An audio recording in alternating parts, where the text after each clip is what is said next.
everyone. I declare open this hearing of the Parliamentary Joint Committee on Law Enforcement for its inquiry into combating crime as a service.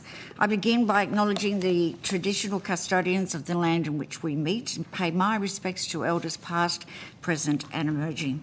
I extend respect to Aboriginal and Torres Strait Islanders, people who are here today. The committee will be conducting today's hearing in person and by video conference. There are public proceedings these public proceedings being video streamed live via the parliamentary website, and a Hansard transcript is being made. I remind all witnesses that in giving evidence to the committee, they are protected by parliamentary privilege. It is unlawful for anyone to threaten or disadvantage a witness on account of evidence given to a committee, and as such, action may be treated by the Parliament as a contempt. It is also a contempt to give false or misleading evidence. Witnesses also have a right to request to be heard in camera. If a witness objects to answering a question, they should state the ground on which their objection is made, and the committee will determine whether they will insist on an answer. Having regard to the ground which is claimed, if the committee determines to insist on an answer, a witness may request that the answer be given in camera. Commonwealth officers appearing today are also reminded of the Senate order specifying the process of which a claim of public interest immunity should be raised. A copy of the order is available from the Secretariat. I remind our committee members of their obligations under the Behaviour Code of the Australian Parliamentarians to treat witnesses with dignity, courtesy, fairness and respect. I remind witnesses who are appearing via video conference and who are not speaking to mute their microphones, please. I now welcome officials from the Australian Federal Police and the Australian Criminal Intelligence Commission. The Parliament has resolved that an officer of a Department of the Commonwealth or of a state shall not be asked to give opinions on matters of policy and should be given reasonable opportunity to refer questions asked of the officer to superior officers or to a minister. The resolution does not preclude questions asking for explanation of policies or factual questions about when and how policies were adopted. I understand that information on parliamentary privilege and the protection of witnesses giving evidence to parliamentary committees has been provided to you. For the Hansard record, can you please each state your full names and the capacity in which you're appearing before us today? Jennifer Hurst, Australian Criminal Intelligence Commission. I'm the Executive Director for Collection Operations. Welcome to you. Hilda Sirik, I'm the Deputy Commissioner of National Security Investigations with the Australian Federal Police. And Reagan Stewart, Acting Assistant Commissioner, Crime Command for the Australian Federal Police. Thank you very much, and again, welcome and thank you for appearing before us today. Would each AFP and ACIC like to make some opening comments? Please do so, and at the conclusion of those comments, we will then go to questions from the committee members. Thank you, Chair. I might start, if that's okay. So, Chair, members of the committee, thank you very much for the opportunity to appear today. The Australian Criminal Intelligence Commission is Australia's national criminal intelligence agency responsible for understanding and combating serious and organised crime impacting Australia and the custodians of Australia's national police information systems and services.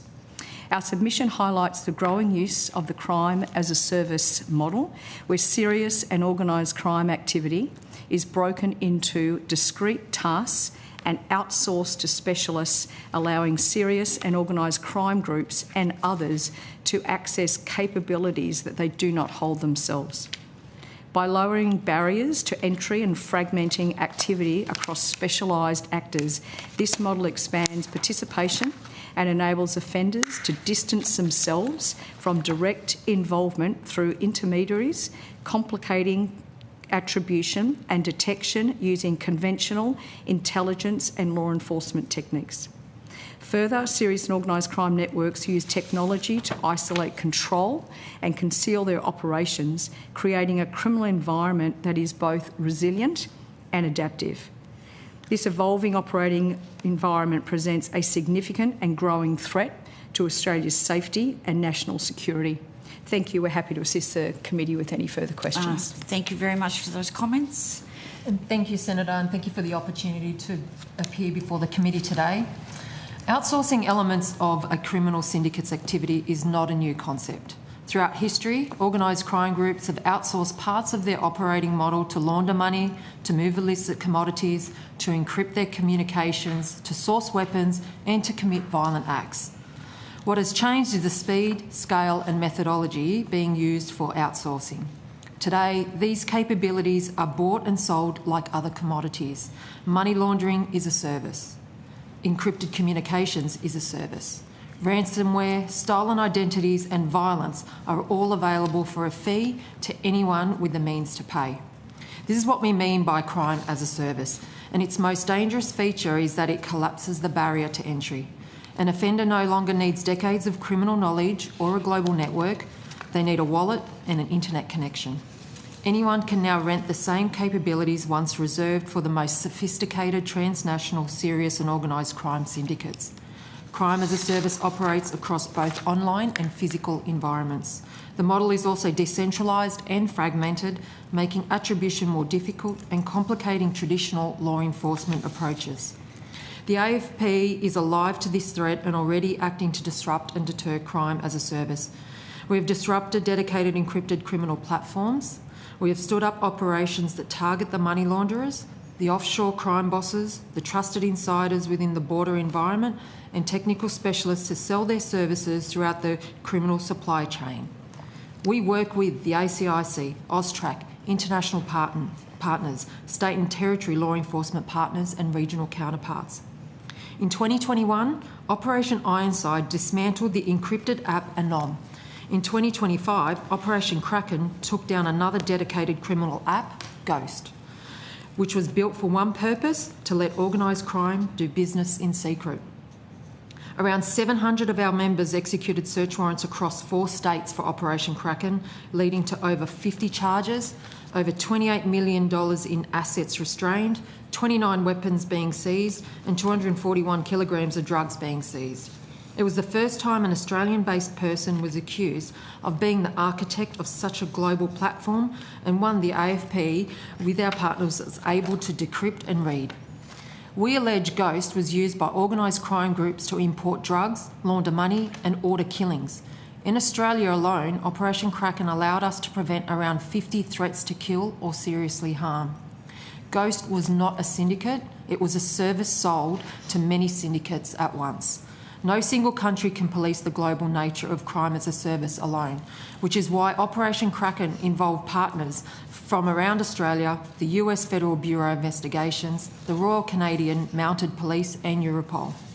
Similarly, in June 2025, Joint Operation Artemis, led by the US Federal Bureau of Investigation, in partnership with the AFP, Royal Canadian Mounted Police and Nigeria's Economic and Financial Crimes Commission, focused on dismantling an organised criminal network, allegedly responsible for a wave of online sextortion crimes which targeted thousands of teenagers globally.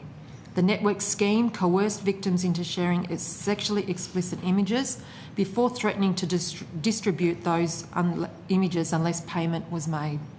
During the operation, 2 AFP investigators deployed in Nigeria were able to trace online activity, link digital evidence to suspects, and assist in the identification of both perpetrators and victims. This operation led to the arrest of 22 suspects in Nigeria. Another example is Operation Hillfield. In this operation, the Victorian Joint Counter-Terrorism Team charged 3 men in 2025 for their alleged role in setting fire to the Adass Israel synagogue. It is alleged the men undertook the attack following alleged instruction from a state actor. The other frightening trend is the extension to violence as a service. In April 2025, under Operation Dedrick, the AFP partnered with Danish police and the Swedish Police Authority, arresting a 15-year-old in Sydney who we allege used an encrypted application to try and recruit hitmen for contract killings in Denmark and Sweden, all on behalf of a transnational syndicate. As the matter is still before court, I won't go into further operational detail. The AFP will continue to use all our capability and strong partnerships to combat crime as a service. Within our organisation, teams work across functionality to identify and disrupt offending, including those who commit the criminal acts, as well as those who set the criminal task. The scale and agility by which crime as a service is perpetrated is constantly evolving, but so is the AFP response. I now welcome any questions. Thank you very much for those comments, and because of my poor record yesterday, I'm going to allow the Deputy Chair to start the questioning. Chair, I'm fresh now too, ready to go. Thank you very much for your time for both organisations coming along again. I could start with, you both mentioned, the submissions both mentioned about legislative reform from both organisations. So if I start there, AFP, you identified gaps in the criminal code around criminal organisation offences. Can you give any examples of prosecutions that have failed or weren't pursued because of those gaps, and or what is there that you're looking for in support in that area? Thank you. In regards to the criminal association offences, what we identified is that for our prosecution to succeed, we've got to prove beyond reasonable doubt to make the criminal organisation offences made. Yep. So that's offering quite challenging for prosecutions, particularly when crime as a service is quite fragmented. As we see, there's a lot of cutouts that can occur. Individuals that perpetrate certain crimes, say for an arson or a cybercrime or ransomware offence, they may not know that they are doing this on behalf of a broader criminal organisation. So our observation is to be able to keep up pace with ensuring that criminal association offences are more kind of aligned to even those individuals that are in the cutout would be advantageous for us. And I don't have other specific examples, but you can probably draw the connection to, for instance, in Operation Hillfield, we have successfully arrested those individuals that have committed the arsons themselves. But we know, and the Director General of ASIO came out in 2025 indicating that it's highly likely that the motivation for those attacks that occurred at the Adass Israel synagogue was actually state-sponsored. So for us to then link the individuals that committed to that attack all the way up to the state sponsor actors is quite challenging for us. So having legislation that enables us to be able to pick up all of those individuals along will certainly act as a strong deterrent, particularly around those individuals that might think twice. They get a message on an encrypted app to undertake a certain act. We need the deterrent measures in place for them to think this might be involved in something more broader in criminality, so therefore that they won't perpetrate. And the process of that, trying to get that legislation in place, is that easy enough to do? Like if you've got the, you know where the shortfalls are to push them through, or is it difficult? Well, we'd certainly work with the legislators and the Attorney General's Department to ensure that we've got those practical examples and work through how it would occur in practice. So we engage with the Attorney General's Department regularly on that, and now we have a very well legislative reform team that will work with our investigators and across partners to make sure it's fit for purpose.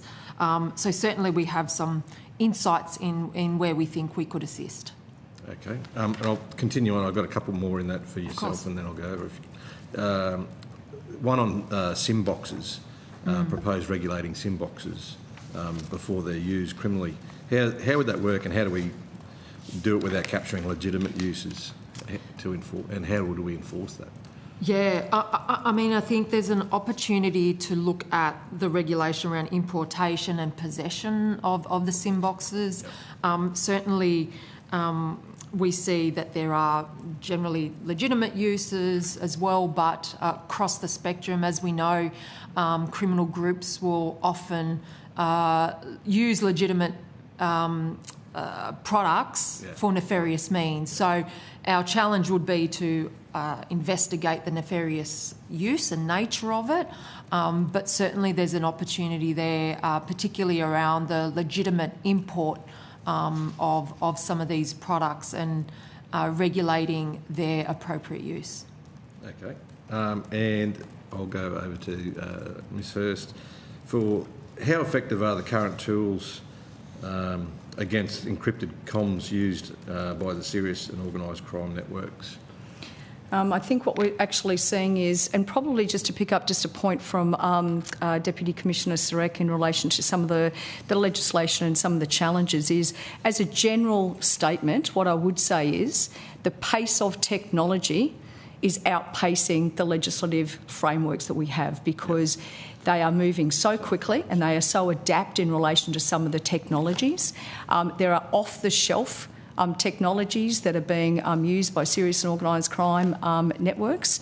And obviously encrypted communications presents a significant challenge for all agencies involved in the fight against organised crime. And what was it? Another one on there in capability gaps. How does Australia's electronic surveillance capability compare to other nations? And do we have any critical gaps in that? I don't. I'm not across that one. I'm sorry, Senator. I'd probably have to defer to the department in relation to that. That's all right.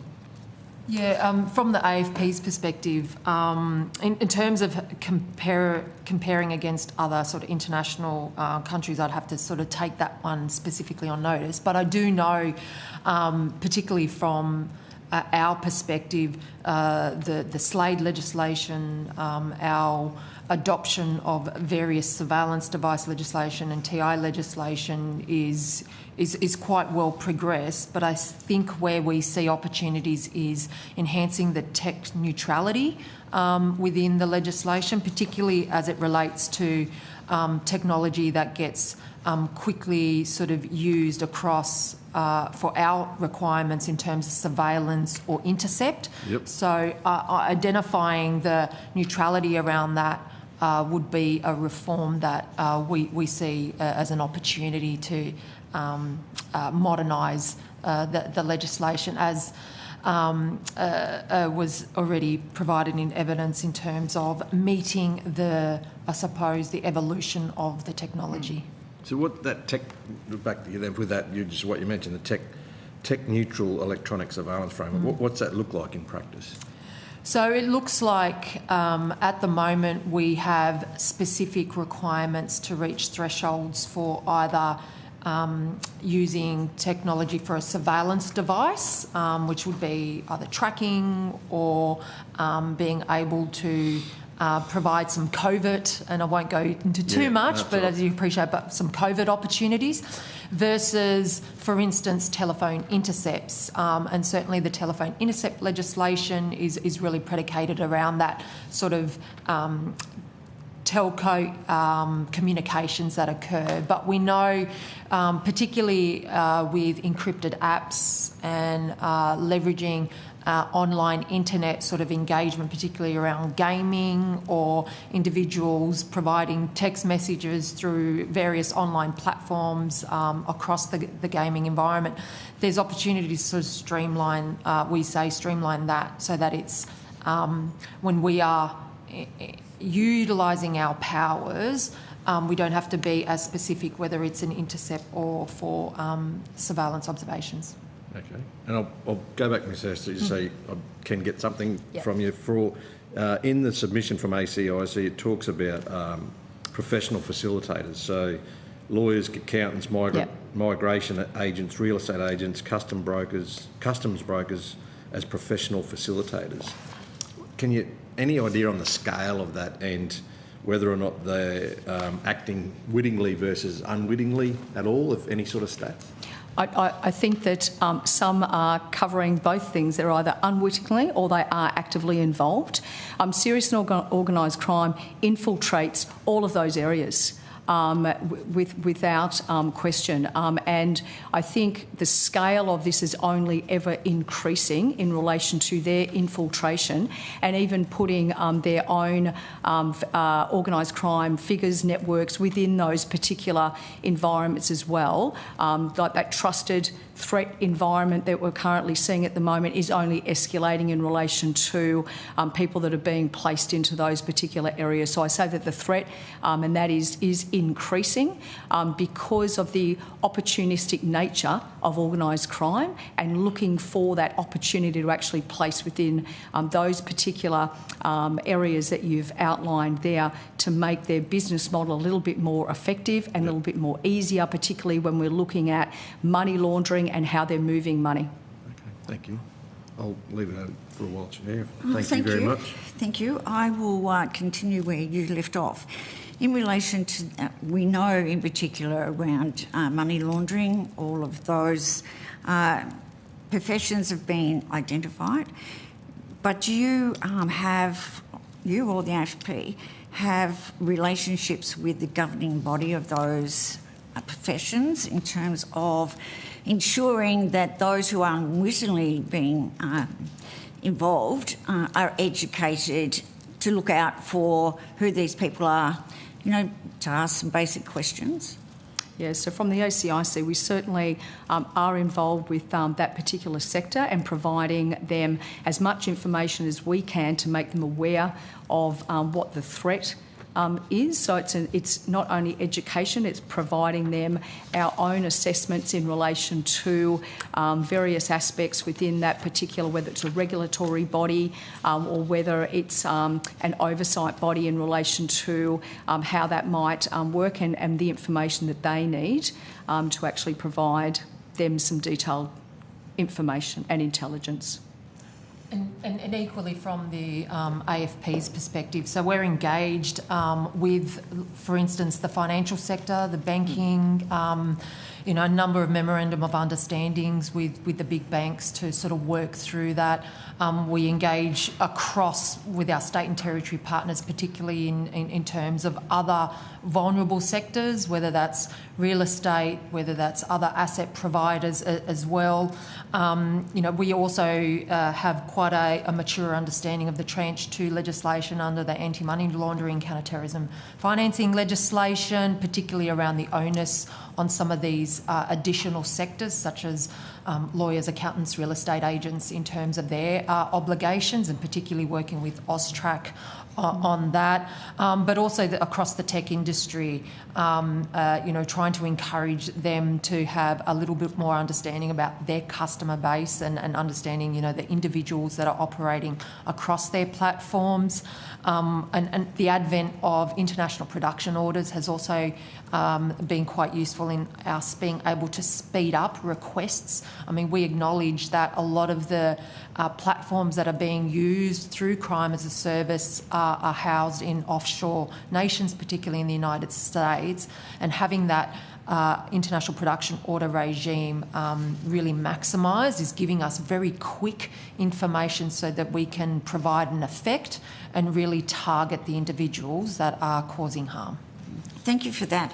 I know, from memory, I hope I'm correct here, but I know before the money laundering legislation was brought in, the fact now is confiscation of assets from criminals.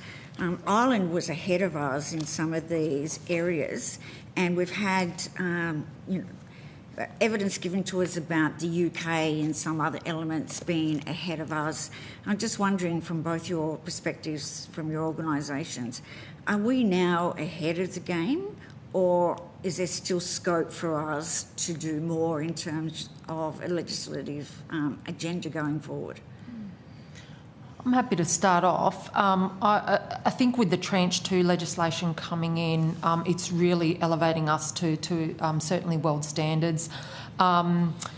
being ahead of the game might be quite a subjective view depending on countries and the way that they assess the strength of some of their legislation. But from my perspective, I'm pretty much an optimist. I think we've maximised our opportunities, particularly around the confiscation assets. I mean, the AFP set a very bold target a number of years ago in terms of forfeiting assets and restraints. And we far exceeded that since we brought in the criminal assets confiscation architecture.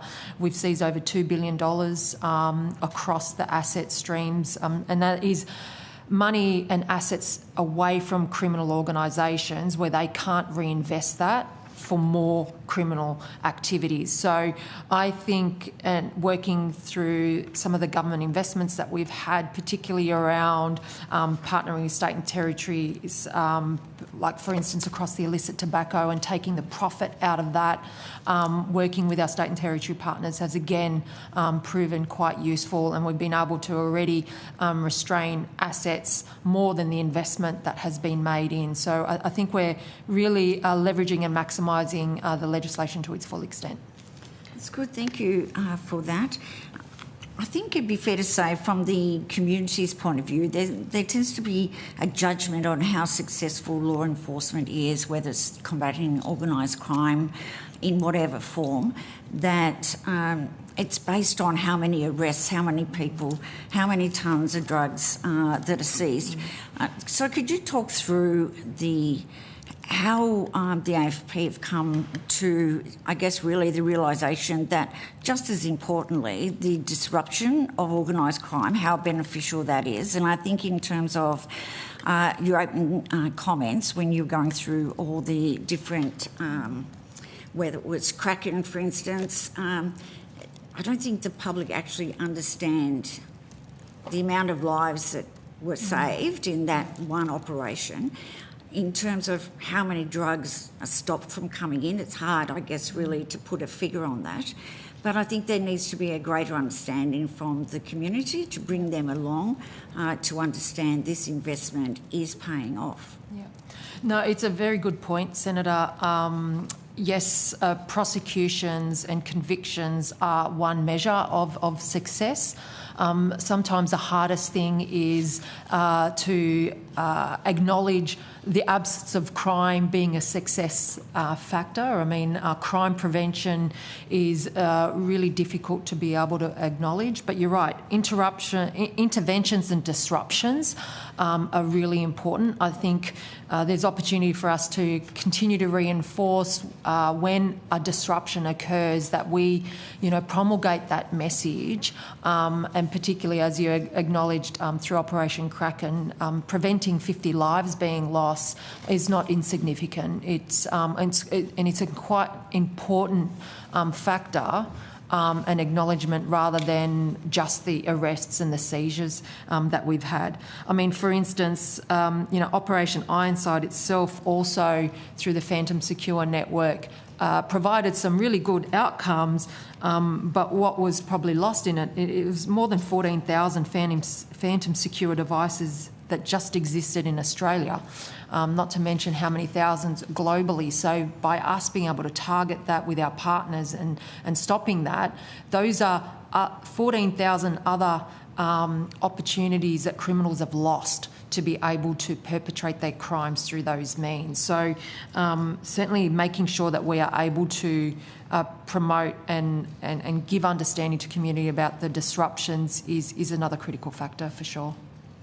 Thank you. I might just add on just to a couple of points there, if I may. So I think, we shouldn't underestimate the cost of serious organised crime and obviously, as you've indicated, the impact on communities. So when we look at the figures for 22-23 alone, $68.7 billion was the cost of serious and organised crime within Australia.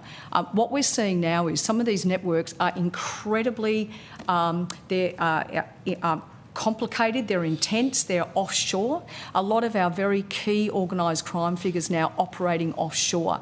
So this is the incredible importance that we have as working partnerships with our law enforcement colleagues, Commonwealth, state and territory across the board, because as you rightly indicated, the disruptions is probably as important as the arrests are, because when we start to disrupt a network, they then have to start to rebuild. And particularly from a financial money perspective, if we start going after the money and chasing the money and breaking down the funding that they are utilising to support their business model, I think that is where we're working incredibly closely together, offshore, onshore, with all of our partners. It's a collective effort. Thank you for that. In the submission from ACIC, it outlines the network with, that are using the internet, with nearly 1 million active users, facilitating $38.7 billion in illicit transactions. Was this network disrupted, and if so, was it replaced with another, and how quickly was that re-established? And how many similar other networks are operating at that level currently? In relation to that one, yes, it was disrupted, but it is quickly replaced, as we know. So as soon as we start to take down a particular network, it's easily replaced. The scale of what we're talking about is probably something that's quite challenging to put an actual figure on, but it is escalating. These networks are escalating, the violence is escalating, the criminal networks and the threats associated with them all escalating. And if I sort of go on a little bit in relation to what our assessment is, particularly around, crime as a service, and we haven't touched on yet violence as a service as well, which is also a subset. We're getting there. Perfect. But maybe we'll cut into that very shortly. But, one of our assessments at the moment, which talks about, the networks involved in, particularly crime as a service, it's highly likely that it's expanding in Australia. Without doubt at all. As Deputy Commissioner Sarek pointed out, this is not new and it's certainly not emerging. It's just a business model related to SOC. The risk to the public, absolutely, getting increasingly high, and also social media encrypted messaging applications, also key drivers in relation to how this business model is allowed to operate.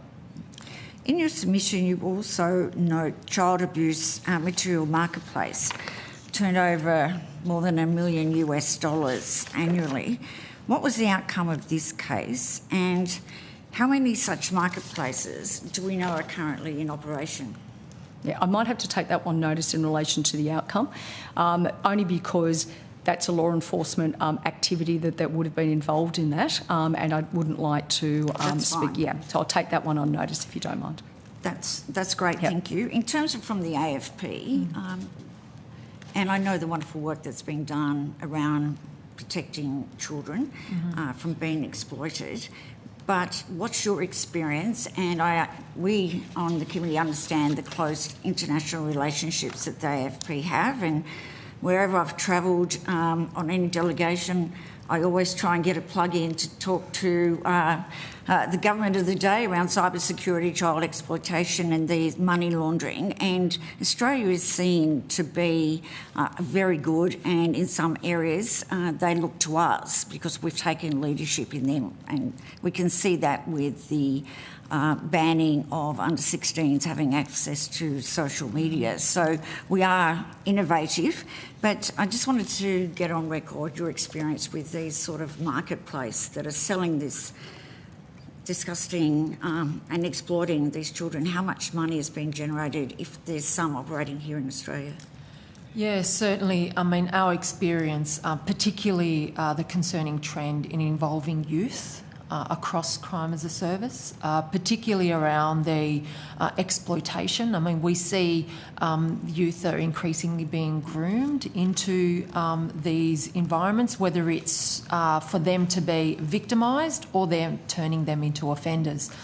Across the victimisation part, we see sextortion, we see individuals being asked for explicit images, we see the trading of child abuse material that's occurring, and that is a pervasive and heinous sort of testament to our our whole environment in terms of being able to abuse children in that way.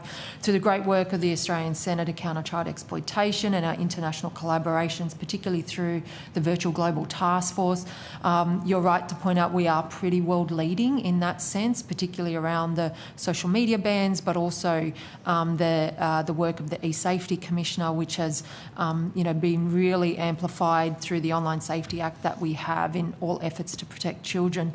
On the other side, in terms of turning vulnerable youth into offenders, I mean, we see that criminal groups will see the opportunity to groom these youth because they're low risk participants. The recruitment is very easy. It's done through social media, which they're always sort of connected to, gaming, online communications.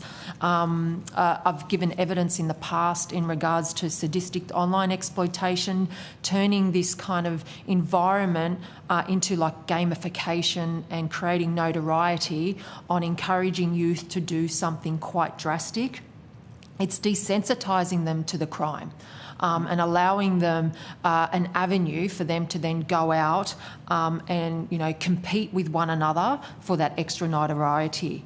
And I think the youth aren't fully appreciating the consequences or their involvement in such a broader sort of criminal nefarious nature in terms of organised crime. So they become unwitting participants in some of this.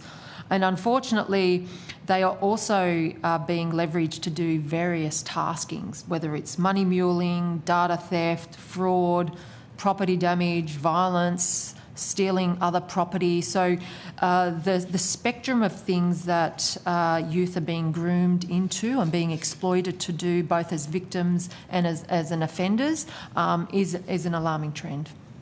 Would it be fair to say that there's those young people who are disengaged and more vulnerable to be able to go into chat rooms, which makes all of this so much easier to be able to access and groom young people? But is there not a role in this from the community, from parents, to be aware of the activities their young people are actually active on when it comes to social media? Obviously, I believe they have a role, but I also believe that social media platforms, who are all making a lot of money out of this, have a responsibility as a good corporate citizen who still have not, in the main, accepted that responsibility. Just wonder if both organisations have any comments in those areas. Yeah, I'm happy to start, and certainly all those observations are extremely valid. I think when we talk about youth, it's not just one agency or one part of the system that is there to protect them. It needs to be a whole systems approach. There's so many facets to this. I mean, in our experience, when we've come across youths that have either been victimised or being offenders, is protective factors have been lacking in some of that, whether it's being the schooling, education, peer group, parents and carers.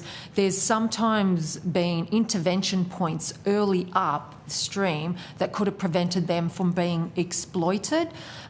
Education and awareness across the community groups and industry is critical. We've spoken in the past about things like Think You Know, the program that really helps enhance online safety, about having those really open and clear conversations with children about their online habits and what they're doing. And importantly, also removing the stigma that children might feel in regards to being in a chat group, maybe started to interact with it a little bit and then realise that something bad has happened, or they're starting to be extorted for money or actions because they've gone a little bit too far. Making sure that we can have those honest, open conversations without punitive actions really early is a clear intervention point so that children feel comfortable enough to come forward. But we also need parents and carers to have the courage to have the tough conversations with their children and really being aware of what they're doing online. We've said a lot of times, and a lot of people have said before, I mean, we wouldn't let children roam the streets and, cross the road without looking left and right and holding their hand. Why aren't we doing that online as well? Thank you for that. Couldn't agree any more than the comments that have just been made by Deputy Commissioner Sarek. I would just simply say there is responsibilities across every aspect, whether it be schools, community, the online platforms like you've indicated as well, and making sure that at every aspect that if we're able to have an intervention and stop a young person from being involved in these types of things, being exploited, being used to undertake these types of activities, then wherever we can, we need to make sure that we have those trigger points across all of those areas that we've just spoken about that might actually save them from doing something that they shouldn't be. Yep. Thank you for that. In terms of encryptions, we on this committee we've had a number of inquiries and calling on social media platforms, trying to get them to come and be witnesses. They wouldn't come before the committee. How much is this really impacting law enforcement's ability to be able to, at the very least, intercept earlier in some of these illegal activities because of this encryption? I might just start just as a general aspect, just from an intelligence perspective. This is increasingly challenging, even for us as an intelligence agency, and I would say for all agencies involved, whether it be law enforcement or intelligence agencies across the board, in relation to trying to keep pace with encrypted apps, and then also trying to keep pace with trying to get on top of the content available to them, because they're operating in the dark, and we are also operating in the dark because we're just struggling and finding it a challenge to identify and get across some of the encrypted apps. They are increasing with pace. And so that becomes a challenge as well, is to make sure that we are across what is being used and how we can actually do something about that. Yeah, and from the AFP, very, very much agree with that. I mean, and I'll say, I mean, encryption is very important for our, day-to-day lives as well. I know, our banking and in our personal lives, we rely on encryption. So it's an important factor of keeping ourselves and communities safe. But increasingly, the nefarious use of encryption is where the challenge is as well. It's anonymising individuals in the actions that they do. It's fragmenting their ability to gain access to different communications. I mean, we've seen examples where individuals will use one particular encryption app to send a message in and then reply back on a separate encryption app, and it's like creating their own code. So they're almost amplifying the utility of encryption to obfuscate some of their activities going forward. I mean, that coupled with the fact that encryption is moving people away from the dark web and the clear net, the spaces that we want to be safe and used for our important daily lives, is increasingly being used for nefarious purposes. So that is a grapple for us. I mean, certainly working with tech and industry to make sure that there is opportunities for us to work with them very early, for them to identify trends and indicators about where they think nefarious activities are happening and them coming forward, is, I think, the key for us to be able to work through these challenges. When it comes to foreign actors and their activities into Australia, or those within Australia who are foreign actors, I think there is a lack of understanding in the community about the sort of behaviour and why foreign actors are interested in Australia anyway. And dare I say, I've experienced being overseas on delegations where some parliamentarians didn't actually take it as serious as it should be with the briefings you get before you leave. So what more can we do to get that understanding, which also goes to the general public's lack of understanding of why a government invests in foreign nations and supports our neighbours in the Pacific? Can you just explain the impact of foreign actors from both perspectives? And it's a time to get that message out to Australians as to why this is happening. Yeah, I mean, my perspective is that, I mean, Australia is such a wonderful democratic country, and we have a lot of exceptional freedoms and, you know, a lot of sort of connection across a wide sort of multicultural environment. And I would suggest that's probably the envy of some of the other countries out there for the freedoms that we enjoy and should continue to enjoy. Our perspective from foreign actors and their influence across Australia would be in terms of either creating social incohesion or trying to gain advantage for their own purposes, or impact some of the various diaspora that exist here in Australia. Social cohesion is incredibly important for us to maintain, particularly in the context of maintaining our democracy and way of life, ensuring our economic prosperity so that Australia remains the best country in the world. So getting that message out, ensuring that everyone that works across, whether it's government, law enforcement, community, realising that individually we all might have information or insights that might be of interest to a country, and holding that really to ourselves and making sure that no one out there is able to sort of go into some of those vulnerable spaces that might exist. So our message would be to individuals that if they receive a text message or a link or something like that, and it doesn't feel right, it's probably not right, and then, you know, make a report. There's various areas where we can make report. There's Cyberwatch, there's, you know, report crime areas. The states and territories will receive reports as well, and we will make sure that we have that cross-government and cross-agency view of that to thwart the threats that foreign state actors might want to impose on Australia. Thank you. Yeah, and just reinforcing that message as well. We are, of course, concerned about foreign state actors, the influence here in Australia for various purposes, and certainly in relation to the disruption around our own social cohesion and Australia's way of life. Incredibly important across all agencies that we are supporting our nearest partners in the Pacific in relation to building their capabilities and support in relation to that. And I think, you know, collectively, that is where we starting to build a little bit of resilience in relation to protecting Australia and its way of life and its democracies around not only just supporting what's happening in Australia, but also supporting our nearest neighbours in relation to building their capability and strength in relation to the influence of foreign actors. Thank you for that.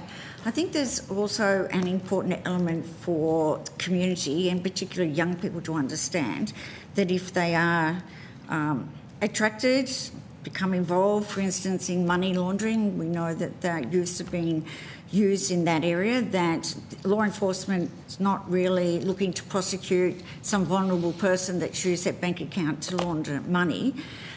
So do you want to talk us through how AFP goes about that and the need for young people to feel that they can come forward without any fear of being prosecuted? Do you want to walk the committee through your experience there? Absolutely, thank you, Senator. And our preference is always to intervene early and disrupt and make sure that youths don't get into the criminal justice system. I mean, that we know that if we can intervene early, we have that ability to make sure that youth don't end up being our organised criminals of the future. There's a lot of sort of work that we do with states and territories as well in terms of diversionary programs. And if I talk just, for example, some of the really drastic sort of crimes that youth can get involved in, particularly around terrorism and access to violent extremist material and the like. I mean, we've had a number of youth, over 50 youth, be involved in being investigated for counter-terrorism investigations, and easily half of those have been disrupted due to early intervention rather than enter into the prosecution pathway. So if we look at that at its height and everywhere else in between, even through the sextortion work that's been done through Operation Huntsman as well, we've encouraged individuals to come forward, even if they feel like that they might have done something wrong online. We've made those assurances for them to come forward, that they won't be prosecuted, that they didn't do anything wrong. So giving them the confidence to know that they haven't done something wrong, particularly when they're being groomed and exploited, are key messages that we really want to get out there through our partners, but also through our parents and carers in schools. Thank you for that. It leads on to my two final questions. One is for the more serious crimes that young people are now being coerced or engaged with online. Is our youth justice system an adequate framework to deal with the very serious issues and crimes that are currently being perpetrated by youth? I won't make comment on other agencies and youth justice across the states and territories as well. But what I'll say is that I know we work really closely with state and territory police, who equally work very closely with youth justice. We also have mechanisms working with various youth justice through the organised crime architecture to make sure that we are working in complement with them. As soon as we know that children become part of the justice system, we know that we need to work closely across all community groups to get them off them, to rehabilitate them as well. So we will play our role in that. Like anything, particularly in organised crime and the crime environment, there's always more work to be done, and we welcome the opportunity to do more that's been recommended. Thank you. And my final question for me before I go to Mr. Batt is, this inquiry is to shine light on criminality in the service industry, and if you're looking, for instance, at cryptocurrency, to be able to understand that and to be able to investigate that, but even to be able to use that in a criminal act, you need people with some expertise. So this is your opportunity to put forward from both agencies as to whether or not there is any area where the government can act to ensure that law enforcement have the capacity to deal with this issue. More broadly, I'll say that ongoing investment in the breadth of capabilities is really important and always vital. The pace of technology and the advent of artificial intelligence, for instance, it is turning what used to be very skilled and sophisticated requirements into something that's easily accessible. So AI, for instance, can upskill individuals that have low skill, and particularly in relation to cryptocurrencies and other sort of structuring of finance processes that occur. We do a lot of training with our partners in the AFP, particularly around cryptocurrency, cybercrime, and our digital proficiency. We also are now, expanding our notion of what an investigation team looks like. It's no longer only the detective that is out there. We need specialist skills. We need unsworn professionals that have those really keen digital skill sets. So we're creating multidisciplinary teams. We're engaging more with sort of the tech and industry to make sure that they can be a force multiplier for our technical expertise. From us, I will just say that we need to continue, advance, accelerate and amplify that. Thank you. From the ACI's point of view. Just to go on a little bit further in relation to that. So I think what we're seeing across the board for all agencies involved in this is that capability gap, particularly around things like blockchain, forensics, advanced analytics and cyber investigation skills, most definitely. We're seeing a rapid adoption now of encryption, the digital currencies, and we haven't touched on AI-enabled tools as well. So all of this is presenting our agencies with challenges and certainly capability gaps to keep people that are involved with our agencies, but also others involved in industry that we can actually bring into our environments who understand some of these things a lot better than what we do, and also have some significant tools that they can bring to bear as well in relation to some of these challenges. And this is where it's so incredibly important that we're working as a collective of agencies, not only Commonwealth and state, but also with the private sector as well. Thank you for those comments. Can I just encourage both organisations, if there's more in terms that you wanted to address, having read other submissions as well, and particularly around AI, would be very welcome. We'd like those by the 3rd of July. But I will now hand over to Mr Batt, Deputy Chair. Thanks, Chair. I'll just finish on, we have mentioned just said both about crypto, and we haven't really gone much into that this morning, but and there are submissions from both organisations on that. So from the AFP, you note that overseas virtual assets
Good morning, everyone. I will now welcome officials from the Queensland Police Service, South Australian Police and West Australian Police Force via video conference. The Parliament has resolved that an officer of the Department of the Commonwealth or of the state shall not be asked to give opinions on matters of policy and shall be given reasonable opportunity to refer questions asked of them to a superior officer or to a minister. This resolution does not preclude questions asking for explanation of policies or factual questions about when and how policies were adopted. I understand that information on parliamentary privilege and the protection of witnesses giving evidence to parliamentary committees has been provided to you. For the Hansard record, will you please state your full names and the capacity in which you appear today?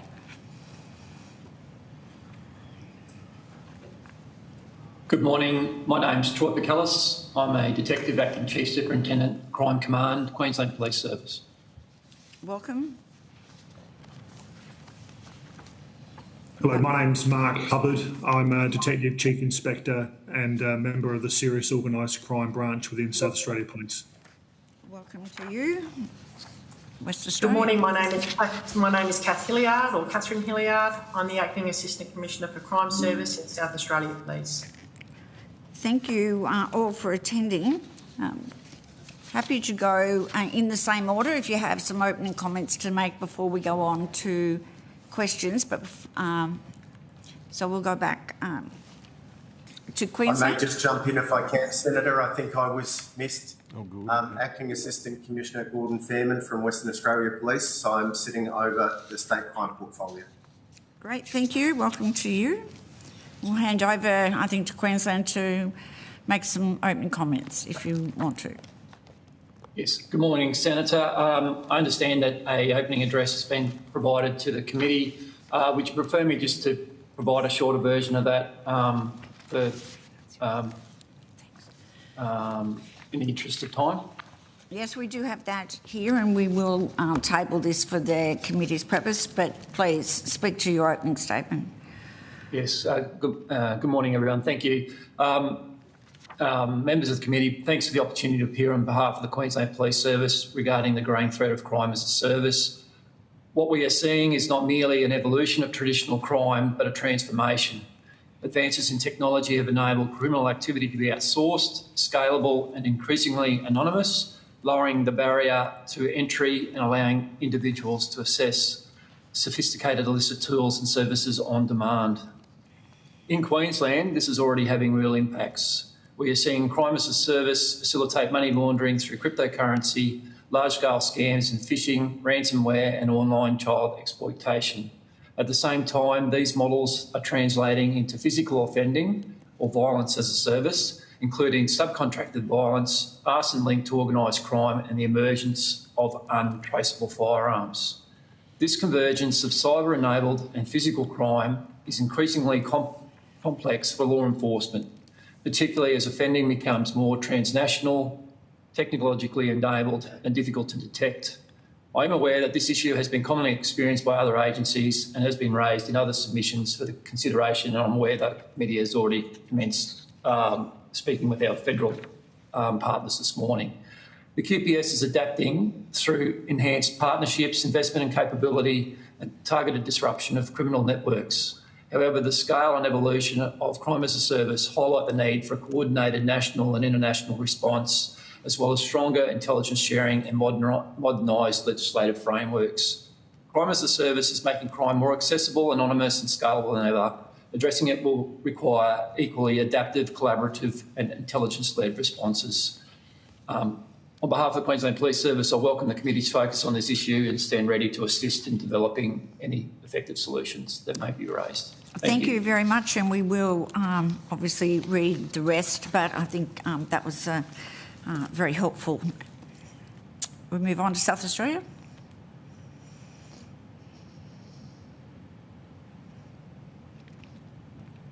I think I'll let Assistant Commissioner Hilliard speak first if she likes. Yeah, thank you, and I apologise. I am experiencing some technical details and I'm sure connectivity. South Australia Police welcomes this opportunity to contribute to this parliamentary joint inquiry. And this submission reflects our operational experience in addressing increasingly complex technology-enabled organised crime and underscores the need for a coordinated national response. Crime as a service represents a significant evolution in criminal methodology.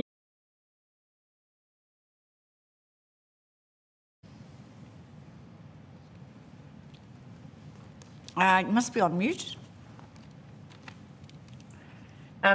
The advice from Senator Cox whilst we had this short outage. I'm more than happy to provide written comments in relation to the South Australian submission. And you know, in order to obviously make our key points, the key issues for South Australia Police currently in the investigations of crime as a service include the attribution of device and communications to individuals, the current capabilities limit identification of offenders in decentralised ecosystems. Legislation access to cloud-based evidence is an issue which allays offenders and now enables them to evade intervention. Introducing national uniform virtual asset legislation will enable greater tracking, seizure, restraint and forfeiture of assets, and currently there are inconsistent frameworks which enable criminal exploitation. Criminalising service-based models, including facilitators and platforms, and scaling partnerships, tools and specialist capability aligned to this threat. Part of our submission also relates to the relationship to crime as a service to violence as a service, and I will ask Detective Chief Inspector Mark Hubbard just to make a few comments in relation to that. As I said, we will forward the opening submission and just constrain it for that period given the outage. Thank you. Thank you very much for that. Appreciate it. Thank you, Assistant Commissioner and members of the committee, for the opportunity to address this significant and evolving threat to community safety. As I said during the opening, I'm the officer in charge of the Drug and Organised Crime Task Force within the SAPOL Serious and Organised Crime Branch. Our branch leads complex and high-level investigations into organised crime groups, including outlaw motorcycle gangs, impacting South Australia. These investigations target serious criminality, including illicit drug trafficking, violence, blackmail and extortion. We're increasingly concerned by the emergence of violence as a service, where serious violent offences are commissioned online and carried out by individuals with little or no direct connection to those directing the activity. This model reflects a convergence of cyber-enabled coordination and physical violence. While traditional policing remains effective in identifying offenders at the point of execution, it is becoming significantly more difficult to identify the instigators, recruiters and facilitators. This deliberate fragmentation creates attribution gaps, insulating organised crime networks and undermining efforts to disrupt those at the highest levels. The model reinforces socio-economic vulnerability, with disadvantaged individuals more susceptible to recruitment. Outsourced violence, including shootings by young people and adults on behalf of organised crime groups, further amplifies harm, increases unpredictability and erodes public safety. The low barriers to entry enable young people, particularly those highly engaged in online environments, to be exploited as expendable participants in serious offending. In South Australia, we are seeing this model contribute to serious incidents, including targeted arson and violence against small businesses.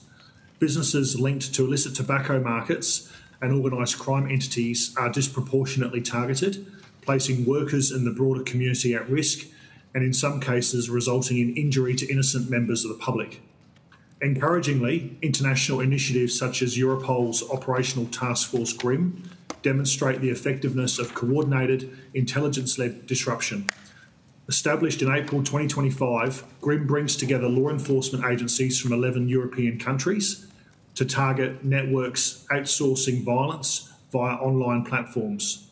Through intelligence sharing, joint investigations, financial tracking and collaboration with technology providers, the task force identified 1,417 individuals, linked more than 14,000 accounts to violence as a service activity and facilitated approximately 280 arrests in its first year.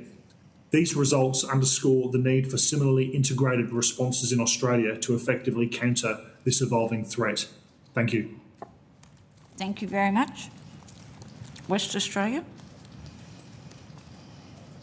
Thank you. I think I'd reiterate and acknowledge the comments from the other jurisdictions, and I've not heard anything mentioned today or anything that I've read in the previous statements that I disagree with in any way. But there's a couple of things that have emerged since submitting our original response. One is that there's been a notable increase in the emergence of AI, artificial intelligence, and it's driving two significant changes that we are seeing in this environment at the moment. Firstly, it's dramatically and rapidly increasing the sophistication of offending. So, for example, in the scam environment, offenders are using AI to increase the credibility of the lies which underpin their crimes. They're unhindered by the constraints which govern legitimate use, and the offenders are creating highly plausible video, audio, and online content which supports their activities. For example, an email purporting to be a person previously used has been superseded now by video recordings of that person talking, supported by a website which supports the fraudulent proposition that they are making. So the WA Police Cybercrime Squad have encountered scams where the sole purpose of the offender appears to be the acquisition of video and audio samples, and they are using that to train AI. Secondly, AI enables offenders to create software programs which exceed their personal cyber skills. Previously, cyber-enabled offending required a high level of training and capability, which has now just been superseded by the ability of AI to train itself. So while WA Police has not yet identified it directly, we know that this will be very difficult to detect, and it's likely to be occurring now. And this has the potential to drive an increase in both the quantity and sophistication of cybercrime in the future. And that's specifically relating to cybercrime as a service, as opposed to general crime as a service, which I think there is some lack of clarity in relation to what we're talking about when we talk about as crime as a service, because I note the submissions from the other jurisdictions in each of the jurisdictions. And if I could one point to make that the majority of the offending which takes place, which is either cyber-enabled or service-derived, are state-based offences, not Commonwealth offences. And so while we have a centralised model with the AFP and the ACIC providing key support.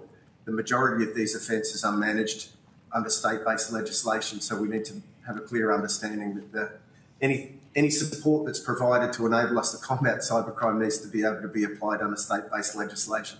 Because at the moment in Western Australia, I can access Commonwealth tools and legislation in relation to drug offences, but generally I can't for homicides. So there are challenges in that space as well by not being able to access all of those capabilities and all of the legislative supports for all of the offences that are touched in this space. Thank you very much for those opening comments from everyone. And yes, any written submissions we get with opening remarks, we will agree to table with the committee.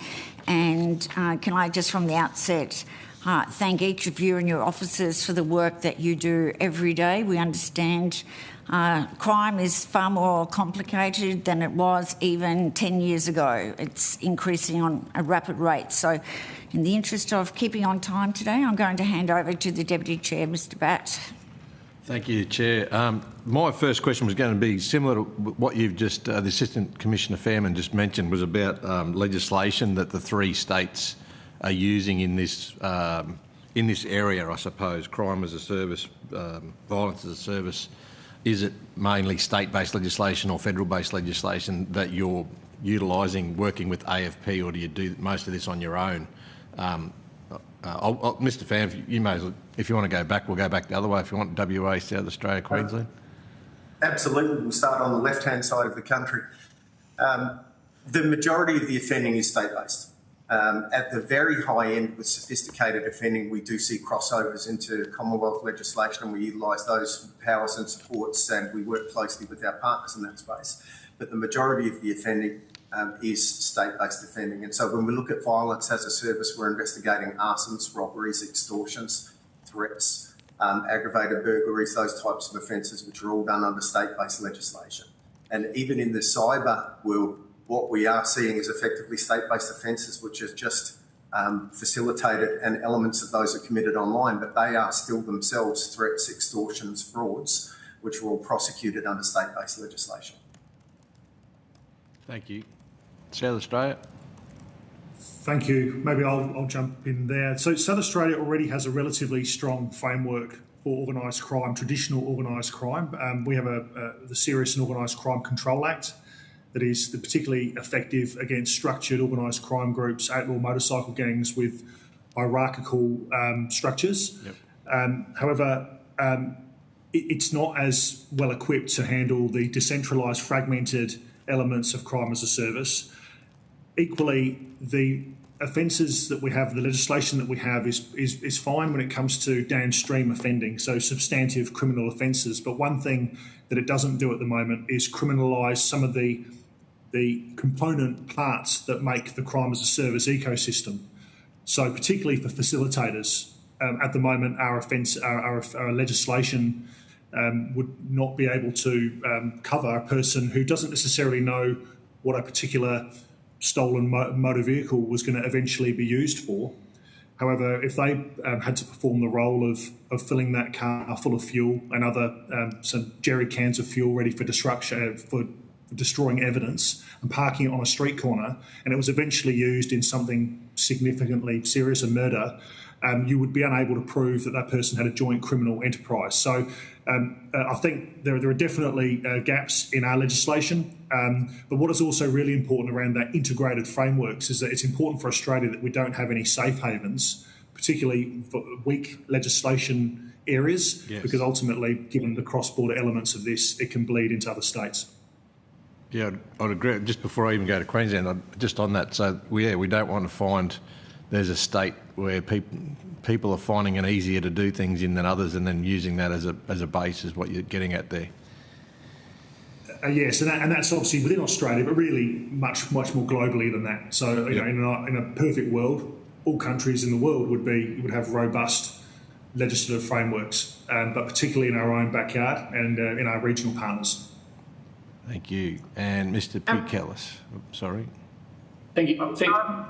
Perhaps can I just carry on from Mark? There's probably two other issues that South Australia would like to raise in terms of legislation. Sure. So currently we're limited by access to cloud-based evidence, we're not alone across the nation. Where a Commonwealth nexus is identified, we can work with Commonwealth authorities to obtain that relevant data. But where no such nexus applies, then we're restricted. We'll lean into our Commonwealth partners when there's a offshore direction of crime as a service, or there's particularly, I guess, in the child exploitation space, we have Task Force Argos, which is, I would say, national leading in what they do with child exploitation globally, and they work really closely here in Queensland with the AFP. But other than that, it's certainly state-based offences mainly being committed. And can I just go back then, if we go back the other way, I got you, Mr Picalis, just on what South Australia's mentioned about that cloud-based issues, is that a similar thing in Queensland, that if you're dealing with federal-type legislation, it's fine, but if you're doing state-based, you can't, it's difficult? That's correct, but that's recognised across all jurisdictions, and I understand there's a national approach to that now to collectively, I guess, not resolve, but at least try to rectify those challenges. Can I then stay with you? I think we've answered that one. Just to go on to the online child abuse, in the QPS submission it mentions about underreporting live stream abuse. Do you think there should be further obligations placed on the platforms themselves to stop that from happening in the first place? And then we can run through from all three again if we start at Queensland this time. Yeah, I think this, as far as crime as a service goes, we're yet to see the iteration of youth being engaged, what the impacts of the Commonwealth legislation in relation to access to social media will have in that space. We're still yet to see if that. So at the same time, I guess when we're talking about reporting of those sort of matters, I think that there's absolute opportunity. The fact that the Commonwealth's already taken steps engaging with those platform providers to change their model, I would absolutely agree with or would advocate for anything in that space. If possible. Thank you. South Australia? Generally, whenever I speak, Senator, we drop out, so I'll be brief. So certainly having a capability where we could certainly intercept offshore, onshore communications in that peer-to-peer child exploitation capability would enhance and protect our victims in Australia. And Mr Fairman? Yeah, I absolutely agree that the platform providers should be able to be held to a higher account in relation to material that they host. We have difficulty in identifying the people who are responsible for the platforms. They're almost all offshore. They move. Many of the platforms have been targeted by multiple law enforcement jurisdictions around the world. It's clear that they're operating for profit. And they, at this point, are unable to be held to the same level of account that we would hold a provider who was onshore to. So that is just the increasing complexity we have of this international environment that we're dealing with. And on that, then I'll start, if you stay again, Mr Pham, I'll go back the other way. The AI-generated child abuse and or even the SOE, the sadistic online exploitation, all that's happening very quickly, changing.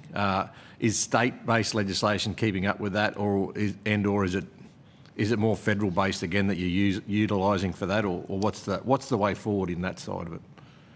The way forward in that space, I believe, has to be Commonwealth. Yep. The majority of those offences aren't committed within Western Australia, and while there might be elements of those offences because there could be an endpoint where there's an extortion occurring, the majority of the large-scale offending that we're seeing originates overseas and distributed at that point across the internet. So Commonwealth responses are ideal in that space. In that space, we do actually have a really good footing through ACE, which has given us an ability to advance our enforcement in relation to child exploitation. So I think in that side of the house, we're actually better positioned than in most other crime types. Right, thank you. Certainly, sadistic online exploitation and nihilistic violent extremism is emerging across all jurisdictions, both victims, largely victim-based because many of the perpetrators are offshore, and ultimately the Commonwealth legislation is the best tool at this stage for us to actually utilise, notwithstanding some of our state-based legislation does support that too. But working with international partners, the mechanism is probably leans towards Commonwealth authorities. Thank you. I just have a clarifying question at this point in time from Senator Cox. Yep. Thank you, Chair. I just wanted to ask quickly, WA Police submitted that the JC3P requires some further refinement. Can you maybe talk to us about specifically what needs to change and whether WA are actively participating in some of those conversations? We are actively participating, and nationally there's a lot of work in relation to refinement of the processes. The key challenge that we see at the moment is the ability for us to access data for national crime trends. So at the moment, the statistical review of what's gathered nationally is somewhat hampered by the process that we have in place, but we are working collectively to address those issues. Okay. Thank you for that. We'll go back I don't know if there's any other comments from any other jurisdictions just on that point, Chair. No. Great. No. Thank you. I'll hand it back to you. Okay, Mr.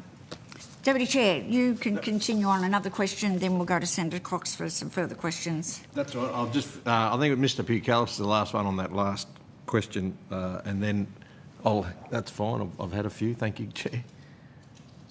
Thanks, Senator. Yeah, we also have actively investigate sadistic online exploitation. Predominantly, it's about of investigations we've conducted, about a third are Queensland-based, the rest are either interstate or offshore. So, that, again, as the other jurisdictions have said, presents a challenge in trying to identify them and I guess, prosecute as well. But, yeah, we've identified probably the primary platform that's used for that, so we actively monitor that and interdict where we can.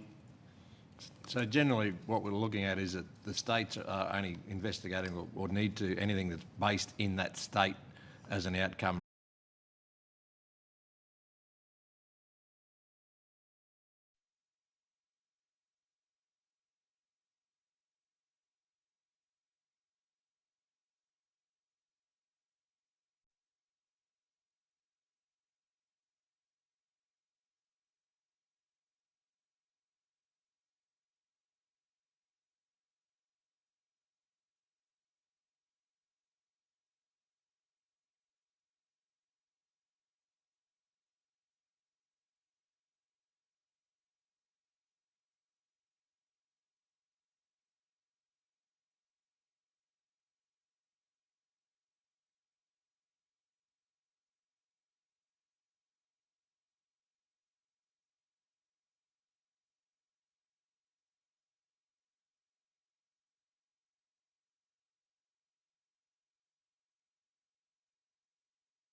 For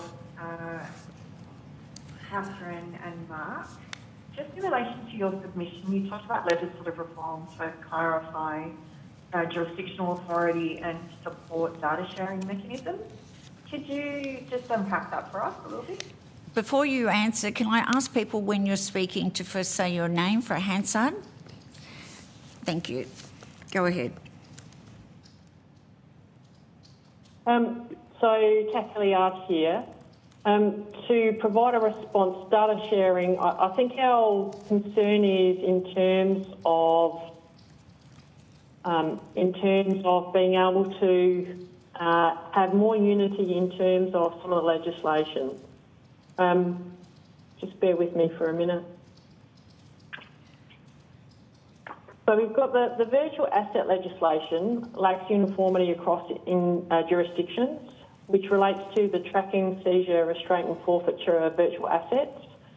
And this requires us to engage with law enforcement agency partners onshore and offshore on almost a daily basis now. And on occasions where we need to seek information from offshore, then we're reliant on a mutual assistance request process unless there's an international production order in place. South Australia Police is developing their international production order capability. We're not there yet. So ultimately, in order to have codified legislation which enables law enforcement agencies to operate across borders and including those cloud-based environments, would support speed for police to be able to respond, particularly in the asset freezing capability for virtual assets. And Mark Hubbard, I'll just add on top of that, I'm aware that the UN Convention Against Cybercrime does have provisions for faster data sharing between signatories. At the minute, we are constrained by the delays associated with mutual legal assistance that can take months. Thank you. That's a good segue into my next question. It's Senator Cox. The National Cybercrime Reporting System, I know WAPOL in particular have criticised in their submission the lack of analytical and statistical function. Can any of you or Gordon, if you wanted to talk to us about like how long this problem's been in existence and why it's not been addressed? Has this been raised before? And whether this is a shared concern across jurisdictions. Senator Cox, Gordon Fairman here. I can provide more detail from the cybercrime team in writing, I think, in relation to the challenges around the existing framework. And we are working collaboratively as jurisdictions now to address that. Okay, great. Does anybody else have any remarks in relation to that? So, Kath Hilliard. So, in terms of Report Cyber, South Australia Police has a model where we triage centrally in order to increase our ability to engage with victims, employ investigational techniques to try and recover money and funds. However, we do know when victims don't go to Report Cyber, when they go to other agencies, it absolutely inhibits our ability to act with speed in terms of kill chain methodologies and recovery of funds. And so, therefore, there is still inconsistency across the nation in terms of what is the preferred model of reporting in order to support victims. ID Care has been a fantastic asset to all law enforcement agencies, as I understand, in terms of the provision of care to victims to prevent re-victimisation and also to restore some integrity in systems. But ultimately, there are still some inconsistencies which occur through Report Cyber and other.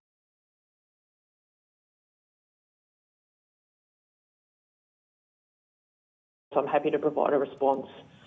Yeah, that'd be great. And also just some of the current blockchain forensic capability as well. I think that's a really around what does that capability look like, the analysis, training that's required for it. Is it through all levels of police forces? Are there good practice that's happening in that? I think that helps us to build an understanding of that as well, particularly when we're talking about crypto. Yes, look, it does certainly require some specialist capabilities, but ultimately, given the volume and the demand that this might present in the future, then we will have to potentially look at training the workforce to a wider capability. We've started to do that, but ultimately there's a limitation on a number of tools. We are reliant on software and hardware from other providers in order to help build that capability in terms of prevention and reduction of risk. Thank you. I don't know if anybody else wanted to jump in, other jurisdictions, Queensland or WA. If not, we'll Otherwise, go. Thank you, Senator Cox. I wanted to go to the issue, and first I want to commend the states in terms of the collaboration and information sharing. I've seen over the last 15 years a far greater collaboration between state authorities and federal policing, which is so very pleasing to see and have that experience. But I'm keen to know from the states where you believe there needs to be changes in relation to data sharing in all forms of crime, but in particularly around cybercrime, and what, if any, legislation needs to change. So I'm quite happy to go state by state for your contributions. Gordon Fairman here from Western Australia. My position would be that there should be full sharing of all data and intelligence in relation to all crimes, and it should be done in real time. Currently, there are some challenges around the sharing of intelligence and information, and we should be progressing towards full open sharing in real time. Pat Hilliard, I concur with the comments made by Gordon. Certainly, South Australia has provisions legislatively under the Public Sector Data Sharing Act, which is probably not for this purpose, but we also have two other mechanisms that enables us to share information. However, there is an inconsistent approach across all the jurisdictions, and having a piece of legislation that enables and provides that authority would certainly accelerate and increase our capabilities in that space. And Mark Hubbard, just adding on again, I touched on it at the beginning around this operational task force GRIM. I probably would point the committee to the European Serious and Organised Crime Centre around what has worked well in Europe, where you've got 11 European countries led by Sweden sharing information freely between those agencies. While Operation GRIM was focusing on violence as a service, there's no reason why that couldn't be broadened and adopted here in Australia. Thank you for that. The other question from witnesses today, but also for inquiry we were doing as well, was that education is the key for law enforcement, that there was a fund set up to assist the AFP to develop training that then has been used by states to get the skills that we need. I think it's fair to say in the past, when there's been a crime, you have your police officers, then you have your detectives. We've now gone far beyond that, where a lot of the information now is online. We've got to deal with AI, and you've got specialist accountants you need for cryptocurrency and tracing that. So that funding will run out at the end of 26-27. So I'd like to have your states' police forces experience with that training, whether you have seen it as being a necessity and it's worked, or and whether or not you see that funding has been critical and should be ongoing. Troy McCullers, Chair. It certainly reaps benefits receiving that level of training. We leverage off, obviously, AFP's international partnerships they have, so you're getting best practice provided to your state-based officers. Otherwise, the alternative would be for states to develop their own or rely on SMEs in each jurisdiction or across across jurisdictions, which leads to a bit of inconsistency and not everyone keeping pace, because it then comes down to a financial consideration for each jurisdiction. Thank you. And Kathy Liard from South Australia Police. So I am advised that the AFP course has been a platform to the development of our own capability and courses designed to upskill members to become at least more cyber aware or cyber champions in order to support colleagues in the field. And that relates to in terms of cybercrime typologies, digital evidence identification and preservation, certain aspects of tracing, cryptocurrency awareness, case management, referral pathways. So it certainly provided us an opportunity to expand on our capabilities.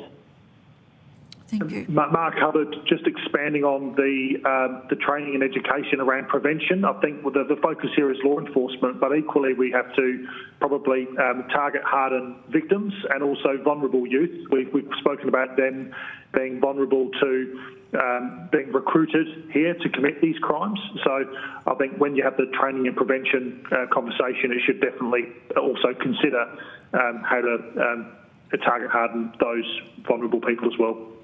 In terms of from a state basis training for new officers going through the academies, how much is there a unit on cybercrime? How much training for your new recruits is provided currently? Kathy Liard, so I can say that our cybercrime training area, which includes the prevention section, does deliver to the Recruit Foundation training program. And it would provide a base level of training commensurate with the Recruit training program. There are additional interjections across different courses in South Australia Police in order to continue to grow that knowledge, awareness and specialist skills. Thank you for that.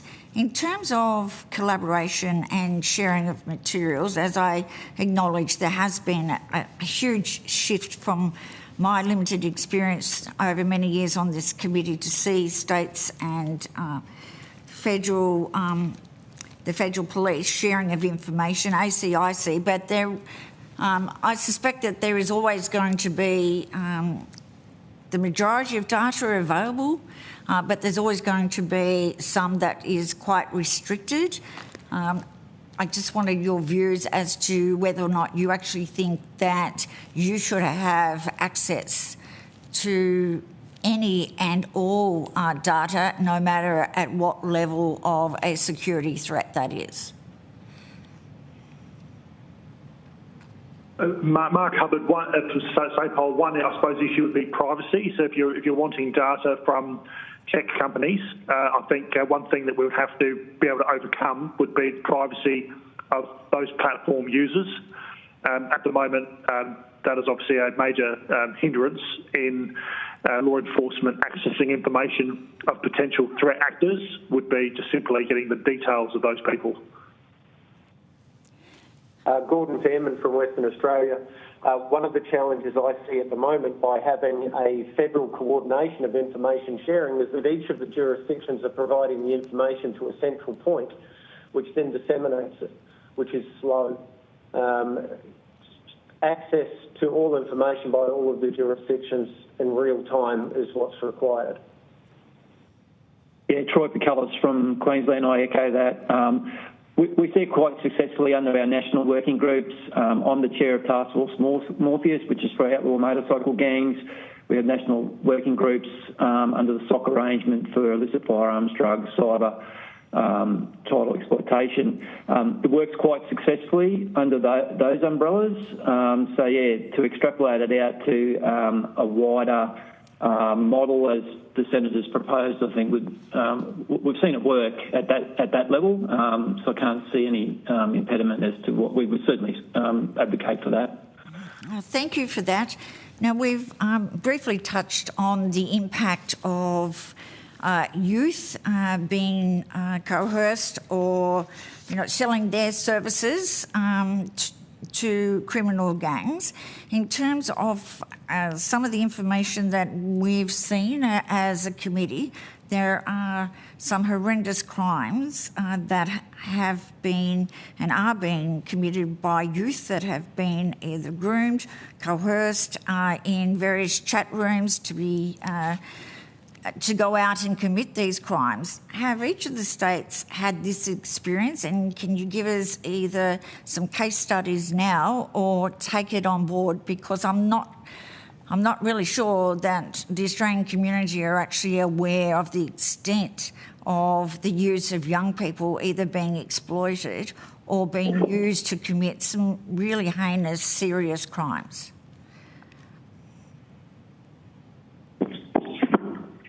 Mark Hubbard, State Pilot. Sorry, AC Hilliard, you can go. Sorry, Kath Hilliard. So in terms of the persons who are involved, it's not just limited to youth, and whilst they are involved, it also extends to young people and adults. A recent arson in South Australia on a small business highlighted the threats to the general public and workers, where innocent employees were injured during a daytime attack on a business. And this was the perpetrators in relation to that matter are all adults. And so ultimately, I think we can't default to accepting that this is just youth and young people. There are certainly adults involved. And another example would be Task Force Ironside in terms of the use of anon decrypted. That certainly exemplifies crime as a service using technology. Thank you. Troy McCallus from Queensland. We've done some work on youth involvement in both crime as a service and violence as a service, and it's certainly identified that they're highly susceptible to recruitment based on a number of vulnerable factors, including their perception of a lack of punishment and consequences for offending, lack of life experience, and simply just seeking money. What that means then is that they quite often do get caught because they're fairly unsophisticated or unrehearsed in commission of those offences. What we're also seeing is then they remain vulnerable because becoming crime as a service offenders, they are then further targeted, them and their families, by organised crime syndicates. So that's another aspect of the vulnerability that we're addressing at the moment. But if that's something you want, we can take on notice to provide some case studies if that's of value to you. It certainly would be. Thank you for that. And my final question before I hand it back to Mr. Batt, and that is AI. And I know from evidence we've been given, it's particularly very useful for criminals around child exploitation, making it increasingly difficult to be able to identify whether it's an authentic child or whether it's a video that's been created or whether it could be, partly authenticated by being a face of a real child, and then the body and the images and the activities have been created. But I wanted to understand how the states are actually, if they are using AI, and are there any legislative roadblocks to using AI in the fight against organised crime and crime in general? Gordon Fairman from Western Australia, Chair. I can advise that we are certainly embracing AI from an investigative point of view in a number of areas. We have a number of pilots that are being conducted at the moment across a range of investigative streams. So we are attempting to embrace the technology at the same speed that the general community is, and we're doing that in consultation with the Office of Digital Government in Western Australia. Thank you. Kath Hilliard, in terms of AI, yes, you mentioned the use in child sexual abuse material, but we also, while we have legislation here in terms of child exploitation material and new legislation to support deepfake imagery, we know that this will present significant challenges for us in the future, where AI will be used as a service as well, in terms of being modular, scalable and accessible, similar to the turnkey services that I referenced before. And so therefore that content might not involve direct victimisation at the point of creation, but it will certainly complicate legal and investigative pathways. Absolutely. Yeah, Troy Picallis, Queensland. Yeah, we are using AI in certain aspects of our duties, but I am aware that the AFP are leading a body of work nationally to get more collaboration and consistency on what can be used, particularly with protected information. Thank you for that. But again, if you have any case studies where either AI has actually increased and aided law enforcement or been a roadblock, or there's any case studies where you have been disadvantaged because of not having the same access to AI as the criminals. And I will pass over to the Deputy Chair, Mr Batt. Thanks, Chair. It was a follow-up from the Chair's questions. That's David Batt speaking earlier about... we heard yesterday in a different hearing date about... people wanting to report cybercrime, people being cyber aware, that revolving door or ping pong effect is what we were told yesterday, where first responders or front counter staff aren't sure who's responsible, and that's where the question was before from the Chair about training. We heard yesterday again about a possibility of nationally consistent training for recruits and first responders at each of the different states.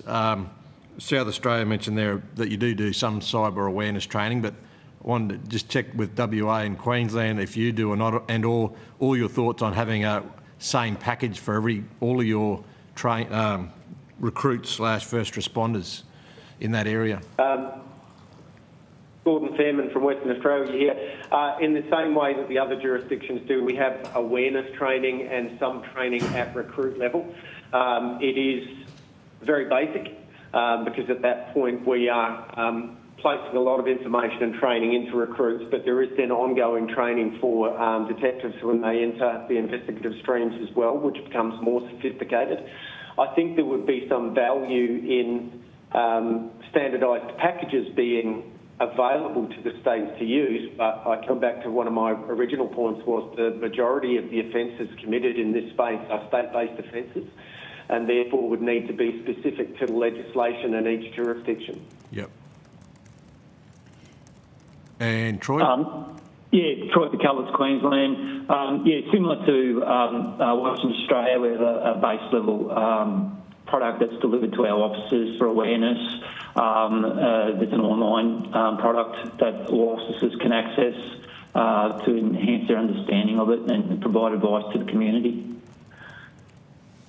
Your final question? No, that's fine. That's it. Senator Cox, do you have final question?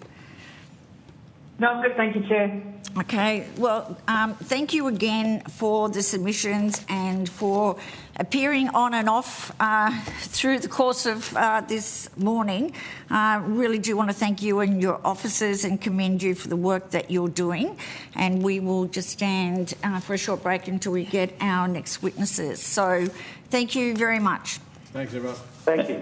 Thank you very much. Cheers. Thank you.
Excellent. I now welcome Associate Professor Darcy Allen, Dr. Aaron Lane, who represent Good Ancestors Policy. I understand that information on parliamentary privilege and the protection of witnesses giving evidence to parliamentary committees has been provided to you. For the Hansard record, could you each please state your full name and capacity in which you're giving evidence today? My name is Darcy Allen and I'm appearing in my private capacity. And my name is Aaron Lane, also appearing in a private capacity. My name is Greg Sadler. I'm the CEO of Good Ancestors. And my name is Emily Grundy. I'm a policy officer at Good Ancestors. Great. Thank you very much for being here. Is someone going to make some opening comments? I'd like to make an opening statement. You go for it. So, good morning. Thanks for inviting us to give evidence today. So, Good Ancestors wants to help Australia's leaders be good ancestors to future generations by making forward-looking and evidence-based policy recommendations. We think artificial intelligence could be a force for good and a gift that we give to future generations, but it could also be readily misused and cause harm. You're probably already familiar with some of these risks. Hi mum scams use AI to clone a child's voice to trick parents into sending money to scammers. Only a few years ago, the idea that AI could clone a child's voice well enough to fool their own parent sounded like science fiction. Now anyone can do it for only a few cents. To understand where this technology is headed, and what that means for the future of crime, we need to understand what it's already capable of. Last year, an AI model ran an automated cyber espionage campaign targeting governments and critical infrastructure. AI did 80 to 90% of the work autonomously, with human direction only at key moments. Cutting-edge risks like this will become widespread and new risks will emerge. Anthropic's new AI model, Mythos, is another example. A 0 day is an undiscovered cyber vulnerability. They're the crown jewels of cybersecurity. 18 months ago, an AI model discovered a 0 day for the first time. Now, Mythos has found thousands in all major operating systems and browsers, findings independently confirmed by the UK's AI Security Institute. Frontier capabilities rapidly become widespread. That could upend the cybersecurity landscape for everyday Australians and cause real problems even for businesses and governments that have invested in cybersecurity. This is an obvious problem in the cyber domain, but could be even more worrying in areas where criminals have previously had limited capabilities. AI could give a wider range of criminals capabilities from building biological weapons to conducting election interference. We think it's unfair and unrealistic to expect everyday Australians or even sophisticated businesses to cope with these risks alone. So what we're recommending is a multi-layered defence. So first, we have to understand the frontier. We need transparency from AI companies about the risks that they're creating and when things are going wrong. And we also need government capacity to understand and manage those risks. Currently, the disclosures that AI companies make, and we depend on to understand these risks, are largely voluntary. Second, we need to stop the worst of these capabilities from falling into the wrong hands. We should require AI companies to test their models for dangerous capabilities and not make dangerous capabilities available without suitable safeguards. One study found that only 3% of the hundreds of biological AI tools surveyed had any safeguards at all. Finally, Australia's defenders need access to more capable AI than attackers can obtain on the open market. Neither the Australian government nor any Australian business was given early access to Mythos to harden critical systems like Medicare or the power grid. AI is moving so fast that we can't take a wait-and-see approach. Highly capable AI is here now and has real implications from cyber to bioterrorism. Happy to take questions. Thank you for those comments. We will receive and table these opening comments. Does anyone want to add anything? Yes, we have opening statements as well. Thank you. Good morning. My name is Dr. Darcy Allen. I'm here with my colleague, Dr. Aaron Lane. We are scholars in economics and law from RMIT University in Melbourne. I'm also a director of the Digital Economy Council of Australia, and Aaron has practical legal experience as a member of the Victorian Bar. Together, we have spent over a decade researching emerging technologies, including cryptocurrencies, AI, and digital platforms. Our submission has two main themes. First, we describe how criminals behave like entrepreneurs. Like productive entrepreneurs, they spot opportunities, allocate resources, experiment with new technologies, and adapt to changing circumstances. Indeed, cryptocurrency is one technology that has shifted the economics of crime in complex ways. But policy interventions can change the form of criminal activity rather than simply eliminate it. Policymakers should consider how efforts to suppress one avenue of criminal activity may redirect activity into other areas. The second part of our submission provides direct empirical evidence from Australian courts. The number of criminal cases involving cryptocurrency in Australia has grown significantly, from a handful a decade ago to 119 cases in 2024. Courts are already dealing with fraud, theft, drug trafficking and money laundering involving cryptocurrency. And in most of these cases, offenders were caught using traditional investigative methods such as physical surveillance, intercepted packages and admissions during questioning. This tells us that many offenders are adopting cryptocurrency not because they are highly sophisticated, but because it lowers costs or is simply the most convenient option available to them. More broadly, our framework extends beyond cryptocurrencies. Other technologies, including AI models, can also act as a technological shock to the opportunity space for both unproductive criminal behaviour and productive entrepreneurial behaviour.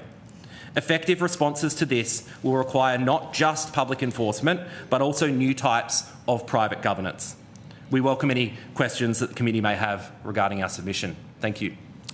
Firstly, thank you very much for your submissions and particularly making yourself available today. It is a very different world than what it was even 10 years ago, let alone 3 decades ago. So obviously criminals have access to a lot more resources and money. It's very evident they're buying in services as far more sophisticated. So we're particularly interested to hear your views about where we go from where we are now, because I think we're at a point where we have to now get ahead of the game. And so your contributions as evidence will be very welcome. But I'm going to hand it over to Mr Batt as Deputy Chair to commence some questions. Thanks, Chair. David Batt, member for Hinkler. To Mr Lane and Mr Allen to start with, in your submission you talk about crypto crime understood as a taxonomy. I'm trying to get my head around what all that means. So, and why different technology enable different kinds of crime, why different regulatory responses are needed for each. So how would you, can you sort of break that down a bit, but also how would you propose crypto crime taxonomy assist law enforcement in practice? Certainly. Perhaps I might deal with the first part of the question and I might hand over to Darcy for the second part. The taxonomy that we've developed really just comes out of this idea that I think there's a tendency to treat crypto crime as a single sort of entity, and that everything using crypto is the same sort of thing. What we have tried to do with our research is show that actually there are multiple different categories, and we've sort of made a distinction between two methods, if you like, theft and fraud. Directly stealing something, directly stealing perhaps a cryptocurrency wallet or cryptocurrency keys that give you access to the wallet, versus fraud, which is deceiving somebody into providing that to you, and that's a well-known sort of distinction in the criminal law. But we also then have different contexts that occurs in. So we have pretty conventional fraud, which is seen as investment scams, romance scams. Mm-hmm. Those sorts of things have predated cryptocurrency, and yet I think the scammers in those spaces have adopted this technology as a payment mechanism, which helps get funds out of the country very, very quickly. But there's nothing particularly new about an investment scam. We then see intermediary-enabled crime, where you are stealing not from an individual, but you're stealing from a cryptocurrency exchange that might hold consumer assets. We're then seeing activity in decentralised environments as well. So really just the point of all this and how does it assist law enforcement, it focuses the mind on where is the main game? What is the main type of offending that we're seeing? What are the most significant harms? Because there's no point thinking about the worst crimes imaginable in a hypothetical sense. It's more about, well, we've got to deal with the real world. We don't have unlimited resources, and we want to target enforcement into where the real harm is happening. So that's how we think the framework can be a useful starting point. It's not to say it's going to capture everything, but I might hand over to Darcy to add to that. Of course. So in crypto specifically, if we're talking about cryptocurrencies and digital assets, we have seen legislation passed in this year in Australia. It's being implemented at the moment around regulating and licensing centralised cryptocurrency exchanges. I think that's a fantastic move because what it's showing is we can't regulate the entire crypto economy if we're talking about policy. There is a whole bunch of the crypto economy that doesn't exist within Australia's borders. It's not clear that any reasonable law enforcement could do anything about it. So on top of Aaron's point, that means that we should focus on those specific points at which we can have the most effective interventions. And in the crypto environment, that is those centralised exchanges. I'll leave it there, but broadly, it's difficult to... Often we get mixed up between the policy debates about how we respond to a frontier tech and then what we should do in terms of enforcement. A technology comes along. It's very easy for us to imagine a whole bunch of the harms around that technology, but it's much harder for us to understand all of the potential benefits of that technology.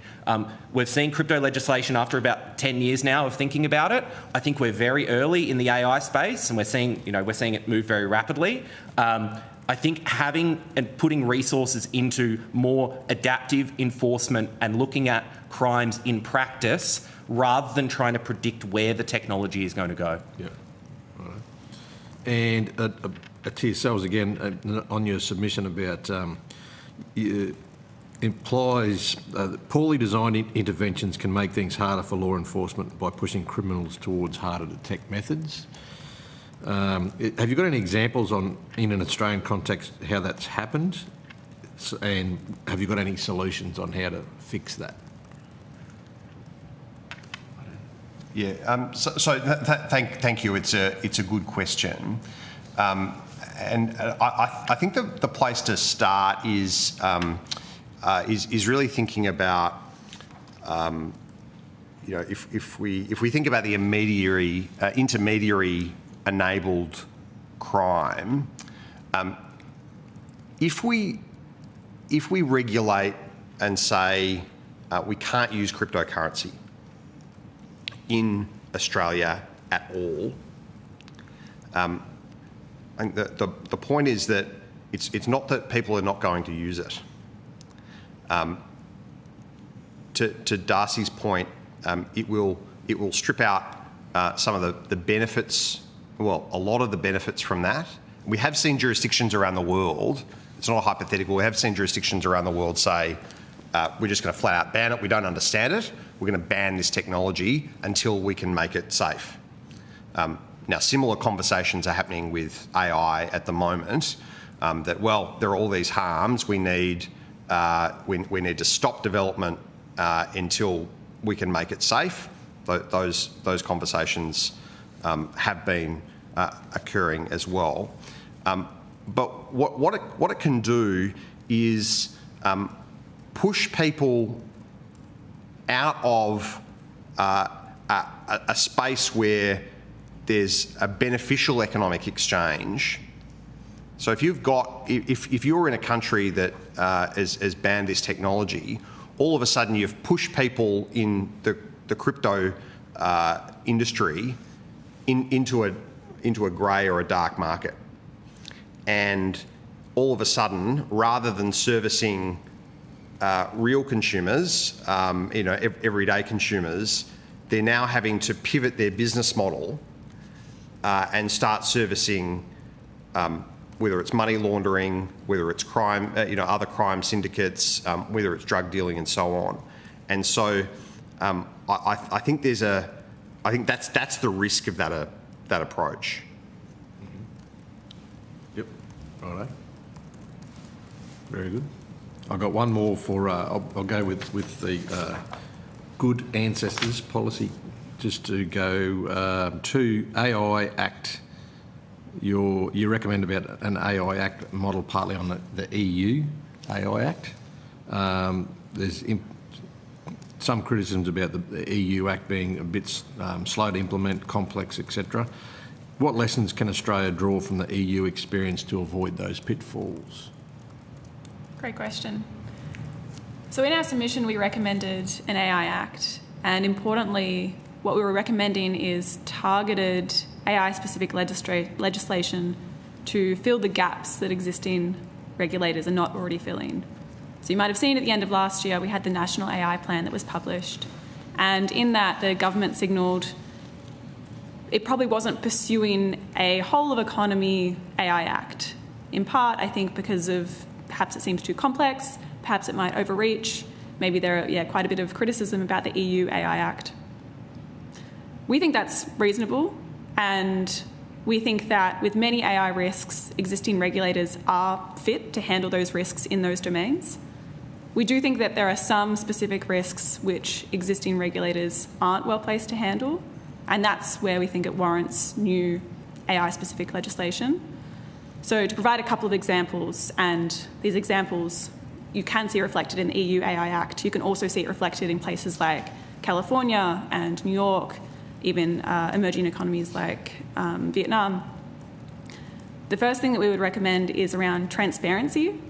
So at the moment, AI companies provide some information about their models and the risks they carry, but Australia doesn't require them to provide this information. Other governments or places like the EU, California, do require this information, but also sometimes the companies just provide it voluntarily. This is critical information about what risks the frontier models might carry, which the government, as far as we're aware, is not requiring. The second aspect is around incident reporting. What we would recommend is requiring incident reporting of critical safety incidents when they occur as the result of these models. Again, the EU AI Act requires this, California, New York also require this. So that involves a couple of things. It involves setting a threshold, what classifies as a critical safety incident. This is something which could be loss of life or major harm. It's not your routine faults. It also involves setting a notification period. How long does the developer have to notify government of this? And it involves confidentially reporting this to the respective government. I think that's a key thing, because even though other places like EU, California do require this, it's required to be confidentially reported to their government, not to ours. So we think there are a number of lessons we could draw from the EU AI Act. I think in particular those the parts of legislation that target the biggest companies, the biggest risks and the most powerful models, in particular transparency and incident reporting, that is what we think is key. Very good. Thank you. I've only got 15 minutes left, Chair, so I'll let you two senators. Thank you. We'll go to Senator Cox, please.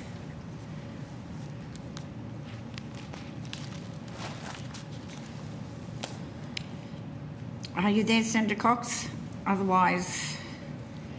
Sorry, I am. Yep, great. Over to you. Thank you. Thank you, Chair. Can I just go back to Professor Allen and, Dr. Lane. Just to follow on from the Deputy Chair's questions in relation to the technology neutral regulation that you've talked about in your submission. I'm just keen to understand, like you've recommended technology neutral regulation. I think you started to unpack that a little bit, but I'm really interested to understand if you have a practical example of how that might work. The challenge when any new technology comes along is that we think we understand what the technology is. But the technology evolves very, very rapidly. And if I take cryptocurrency as an example, we were talking about regulating cryptocurrency from maybe 2016, 2017. If at that time we had attempted to think about cryptocurrency, stablecoins didn't exist, DAOs didn't exist, NFTs didn't exist, DeFi didn't exist, borrowing and lending. There's this huge area of the crypto economy that's been built with this technology that simply could not have been defined in any technical sense in legislation. Now, I think we're going to see some of those challenges as well with AI. The pace of it is moving so quickly that we expect that the applications and the technology itself will continue to move very quickly. And when you have that rapidly moving environment, we need to think about, well, how can we enforce against crimes in practice? And the way we should do that is we should look to existing laws to try and solve those, take them, go through the courts. I'm not sure if Aaron wants to add to this. Yeah, so we would see that I think there's two things to say. The first is that, as previous speakers pointed out, the government's response to the Senate committee into AI adoption has been, well, no, we're not going to pass an AI-specific act, but we're going to go down the path of getting regulators and departments to look at their legislation and see, well, is there anything in particular that might need updating? I was certainly involved in the Treasury's look at consumer law, just as one example on AI. In the criminal space, we've got pretty robust criminal statutes, both Crimes Act and Criminal Procedure Acts that will allow law enforcement to bring action, and if there are perceived harms, most of I think everything that has been described to me that I've seen tends to fit within an existing criminal statute framework and can be brought through the courts. What we've seen, at least through cryptocurrency, is that courts are more than capable of dealing with cryptocurrency evidence. We've seen that before courts, we've seen that before juries. There's nothing in my mind that says that courts and juries won't be able to do that in a criminal setting with artificial intelligence either. Can you give us any examples of other jurisdictions where this is been successfully done? Well, I think in the common law world, what we're seeing with again cryptocurrency as an example, we're now seeing the digital asset frameworks legislation that was passed earlier this year does not regulate blockchain technology, does not regulate tokenised digital assets. What it regulates are companies that are engaged in exchanging digital assets and Australian dollars, or digital assets and digital assets. And so the policy response, and this is not just in Australia, but really throughout the common law world of, whether it's the UK, whether it's the US, the focus is on the intermediaries, it's on businesses, it's on people. It doesn't seek to define the technology in and of itself. Okay, thank you. We've recently, well, just before you came along, we had some police jurisdictions give us some information around, and they've taken some questions on notice from us around some of the blockchain tracing, and like the privacy element of that is the tools that around privacy coins, mixing services that are specifically designed to defeat blockchain tracing, and given that criminals obviously will adopt these when pressured, what's the realistic long-term effectiveness of blockchain analytics as an enforcement tool? Thank you. It's a good question. Do you want to perhaps talk about the evolutionary kind of dynamics?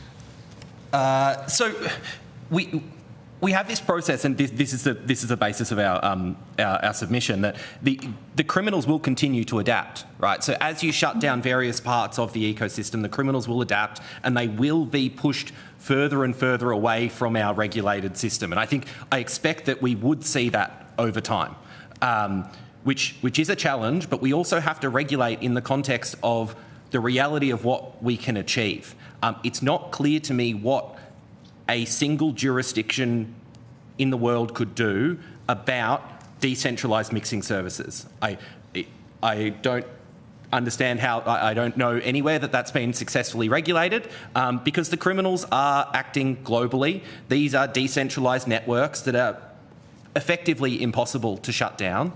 So I do see some sort of evolution towards that. My worry is if we don't regulate effectively the lawful uses of the technology itself, then we won't get the benefits from the technology. We will just end up with a technology that increasingly pushes towards being out of our jurisdiction.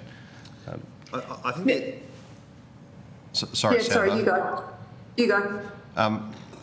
Senator, I think the other point to make is that the tracing tools are getting better all the time as well. And the sophistication of these tools is increasing and there's a bit of an evolutionary game going on here. That there's a mixing service or a tumbling service that tries to obfuscate the funds. Well, some of the tracing technology, and this is essentially proprietary technology, there are 3 or 4 main companies that are involved in this software. Those tools are getting better all the time in response to the changing services and the changing business models that are going on. I guess in parallel to that, we've seen at an international level law enforcement. So in the United States, for example, there are mixing services that have been on the sanctions list. We've had allegedly people that are running these, or at least developing the software, are being charged with offences. So there's kind of this cat and mouse game going on, and I guess that's kind of as Darcy said, that's kind of the point of our submission, is that we're living in this kind of evolutionary dynamic environment, and we'd expect that to continue. And what is interesting about that is that a whole bunch of this is being developed in the private sector itself as well. It's obviously being used by law enforcement as well. This is what we saw in the early days of the internet too. There were a bunch of companies that were quite incentivised to figure out how to find fraud in payment platforms, for instance, because they want those platforms to be legally operating. So it's just interesting, that private dynamic as well, which is important. Your final question. Which goes on to my next question. It's almost like you can see through into my question pack. But given there are strong economic incentives for private actors to invest in what is crime prevention, right? But the police submission suggests that private sector cooperation is pretty much inadequate or inconsistent. What's your assessment of why that gap exists, and what would you recommend to absolutely close that gap? Senator, I've got some really just some observations from my involvement in representing victims of cryptocurrency fraud and scams, and in that you do get. I think one of the challenges is that law enforcement are receiving thousands of requests, in a given week about fraud and scams and those sorts of things, and so increasingly people are turning to private lawyers, and admittedly I'm one of them, that are using civil processes through the courts to try and track and trace and seek recovery for victims. Often you'll find that digital currency exchanges will not be terribly cooperative with you. I think the Australian-based exchanges are, but some of the international exchanges, just do not comply with court orders. They don't respond to communications and so on. So I think there are probably efforts in the civil law that can be improved, but in terms of law enforcement, again, the requests have to be made. There is still a lot of manual labour that goes into this sort of investigation, and I think state and territory police forces need to be adequately resourced to be able to do that job. Thank you very much. Thank you, Senator Cox. We're quickly running out of time, but I just will put a question so that we've got something on the record for people who, and there's lots of them tuning in, watching this, no doubt, as they do Parliament every day. But what is cryptocurrency? The conversation this morning has all been looking at the downside, the criminal use of that. Can you just quickly outline where cryptocurrency is being used and all the advantages of it, so that we have a full picture for the committee? Fantastic. So cryptocurrency is often talked about just as a way to send payments, right? And that is an obvious way that we could use this technology. But fundamentally, this is a new technology that enables us to have new types of property rights on the internet. And what that means is that we can have new types of ownership on the internet. We can have new organisational types. Cryptocurrencies and digital assets power a whole range of frontier business models that are happening. This is a really important frontier part of the economy. It's not just happening for money, right? It's not just for money or for speculation. There are real business models out there building real products, including decentralised physical infrastructure. We have crypto projects where there are tokens that enable people or incentivise people to build wireless infrastructure in the economy. So real-life wireless communications running using crypto tokens. So there is this whole range of different business models. Money is one aspect, crime is one use of that, but it is a tiny portion of the overall crypto economy. Well, that's very good. I think it was important to get that on the public record, so I appreciate that. I have a question in relation to the AI Institute that the good ancestry you mentioned in your submission, that we need to have an institute. Can you elaborate a bit further on that, and also covering off who would be responsible for setting that up and taking oversight? Thank you, Senator. So since we made that submission recommending the creation of an AI Safety Institute, and we've made that recommendation here, but also in other contexts, government in the National AI Plan late last year went ahead and created a AI Safety Institute. And so we're glad to see that I think just in the last week that has become operational. This is a great step, and it has functions relating to technical work to test emerging AI models. It has functions relating to international engagement and building international AI norms, and it has a role in supporting existing government agencies and regulators. I mean, a key reservation here is just that the Australian AI Safety Institute seems to be the worst funded in the world of any equivalent organisation. So it has funding of $7.5 million Australian dollars a year, which is forecast to decrease as the budget goes forward, despite government acknowledging that the impact of AI is increasing. So if we wanted to make the Australian AC equivalent to the UK example, which is sort of the world-leading example, that would have to be 7 or 10 times more budget than we've currently allocated it based on GDP or population. So there's a substantial increase to match.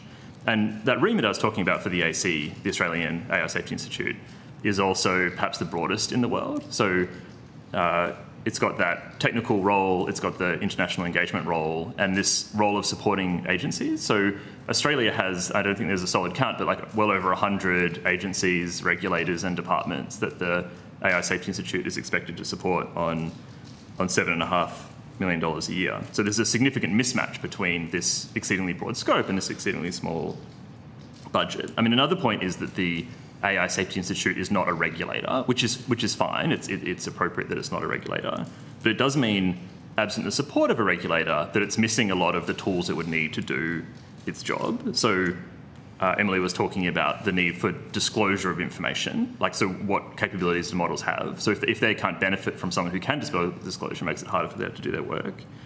Similarly, there's no obligation in Australia for accidents and incidents to be reported, so we're sort of blind about the extent of AI harms happening in Australia currently, and the AI Safety Institute can't demand access to models to perform this testing. So yeah, we're heartened to see that the AI Safety Institute has been created. It's only been operating for a few weeks, so we don't want to be unfairly critical of it, but I think it's got a very hard job to do, a very large job to do on a very small budget, so we'd like to see that increased.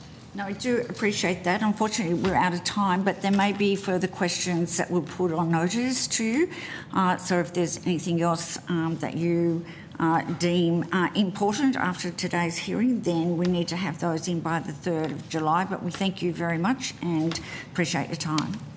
Thank you. Certainly, thank you. Thank you. Right.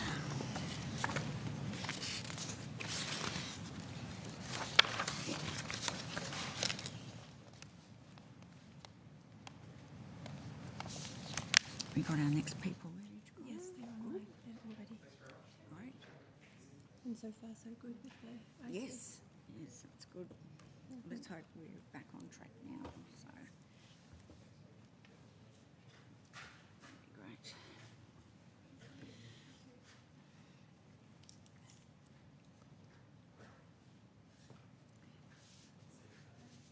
All right, are we ready to commence with the Australian Communications Consumer Action Network?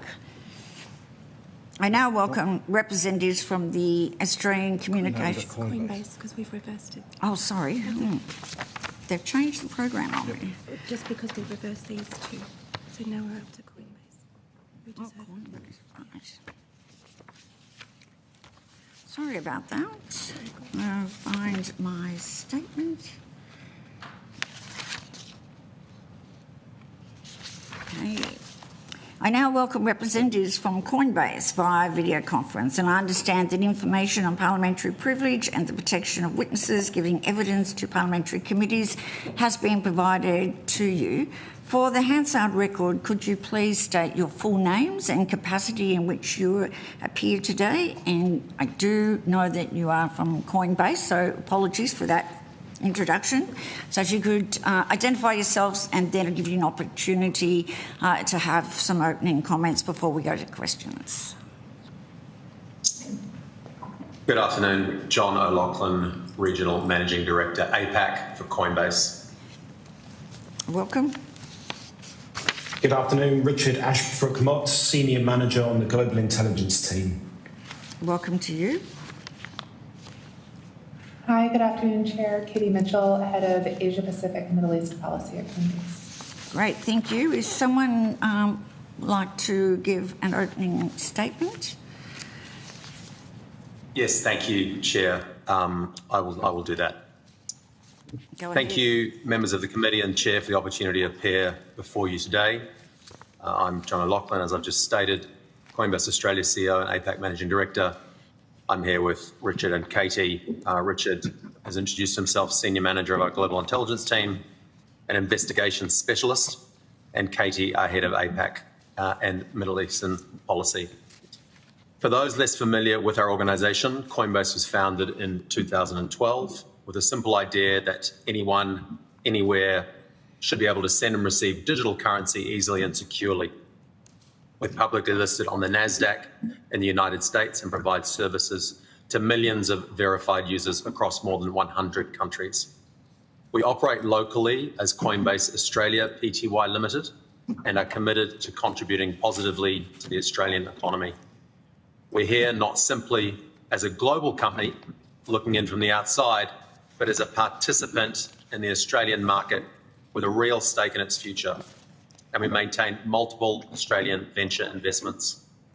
We welcome this inquiry because crime as a service reflects the way criminal methodologies have evolved alongside the internet and digital payments. Criminals are now able to operate behind a screen, using plug-and-play services such as phishing kits, credential stuffing tools, malware deployment, and other packaged capabilities to cause harm to others. Cryptocurrency is often perceived as a major enabler of online crime, but what is often misunderstood is that crypto is not uniquely vulnerable to crime. It is uniquely visible. Public blockchains create immutable transaction records that allow investigators and compliance teams to trace funds, identify patterns, and identify criminal actors in ways that are often harder in traditional finance. These advantages do not mean the risks of crypto-related crimes are not real. We recognise that crypto is important to some digitally native crimes, including ransomware and darknet marketplaces. But for most predicate offences, criminals still overwhelmingly prefer cash and traditional financial channels, including banks, casinos, real estate, and remitters. We are glad to be here as a good actor in the industry and are pleased to be able to help the committee in its inquiry. I'll hand the floor to Richard to round out our opening statement. Thank you very much. Thank you, John, and thank you, Chair and committee members. As John was saying, what the blockchain offers is a permanent, public, and immutable record.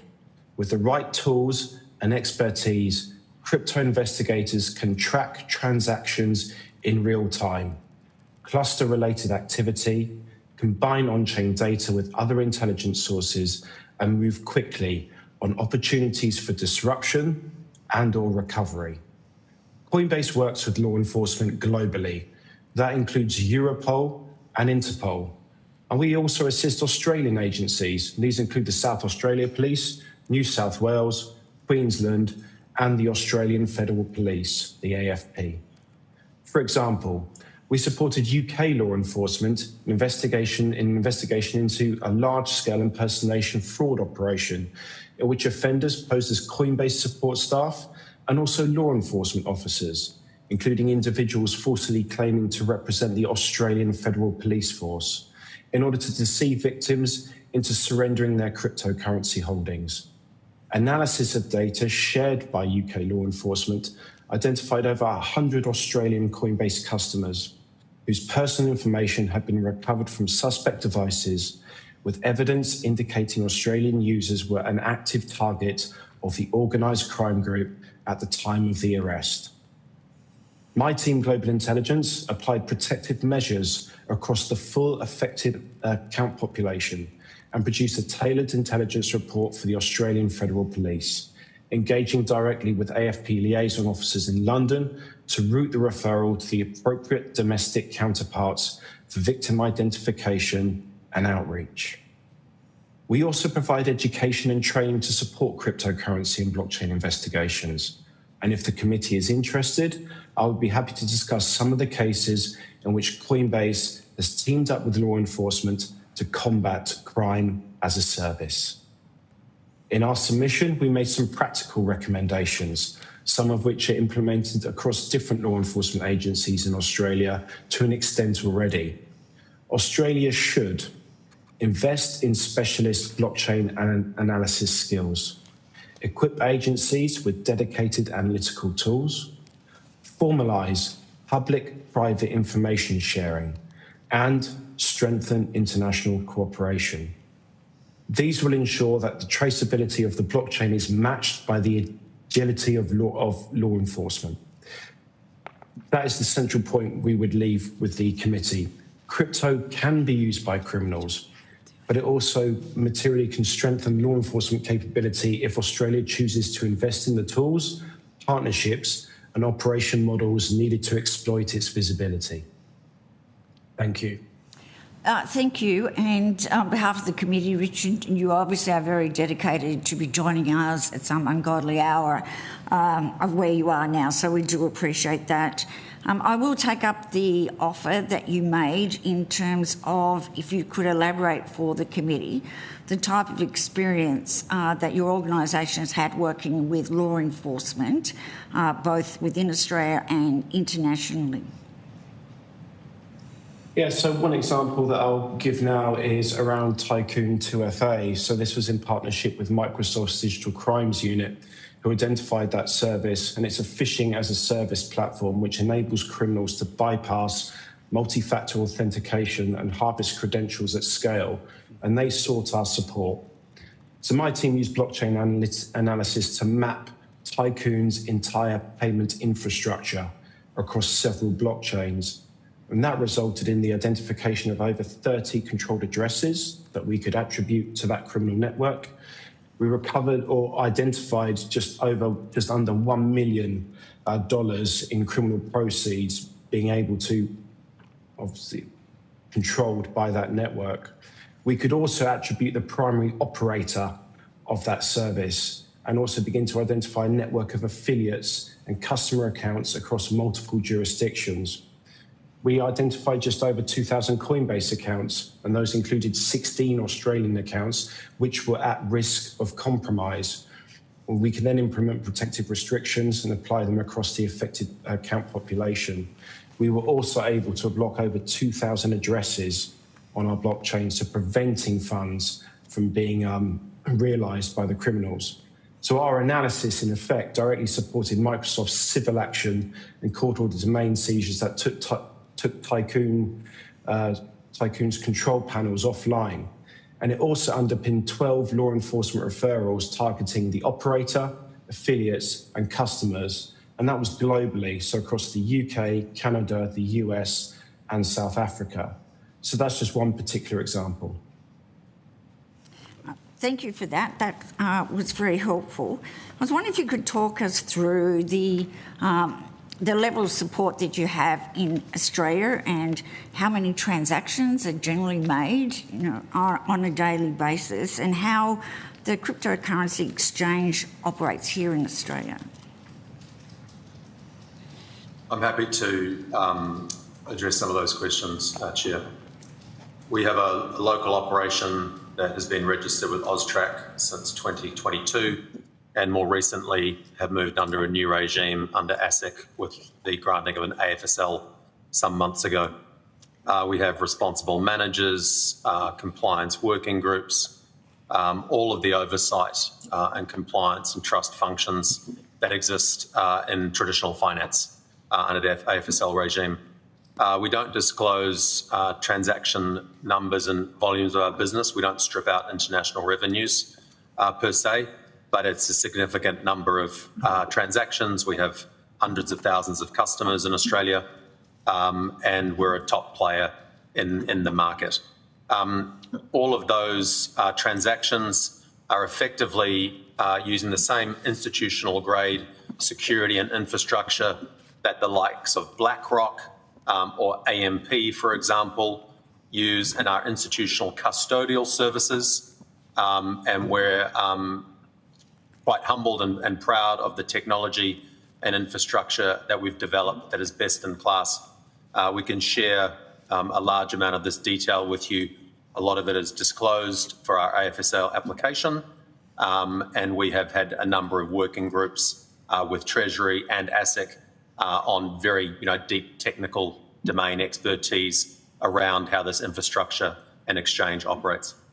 Thank you for that, and I do appreciate giving evidence in a public forum can limit the responses, which is why if you could just address as much as you can in relation to how you monitor your platform to ensure that there is no criminal use of that platform. I mean, very hard to guarantee that there's no activity there, but you must have a process that you use to monitor and to safeguard, because after all, you're safeguarding your company and you're safeguarding the most precious people, and that's your clients.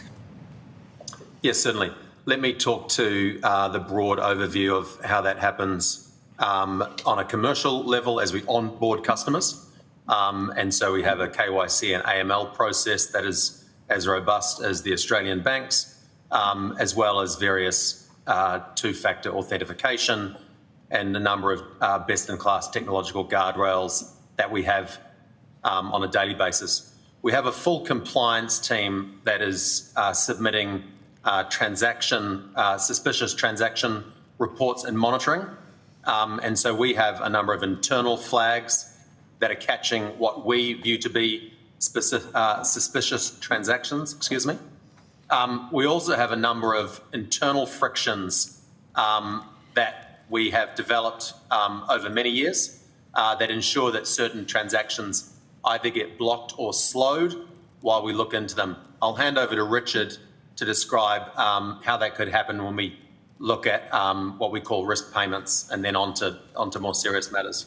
Thank you very much.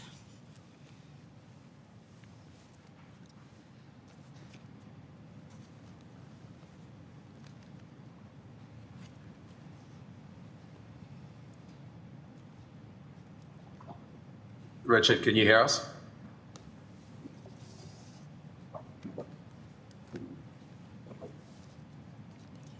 You're on mute from our side, Richard. Yeah, John, I picked up on that one. Apologies, Chair. My laptop's slightly unstable at the moment. Just following on from John's comment then, if we're looking at kind of risk around payments and our visibility into what our customers are doing, I think this would be a good one where I can bring in an example of the work that we are doing with law enforcement around the intelligence that we see, potentially where our customers are using our platforms and services maybe for illicit activity.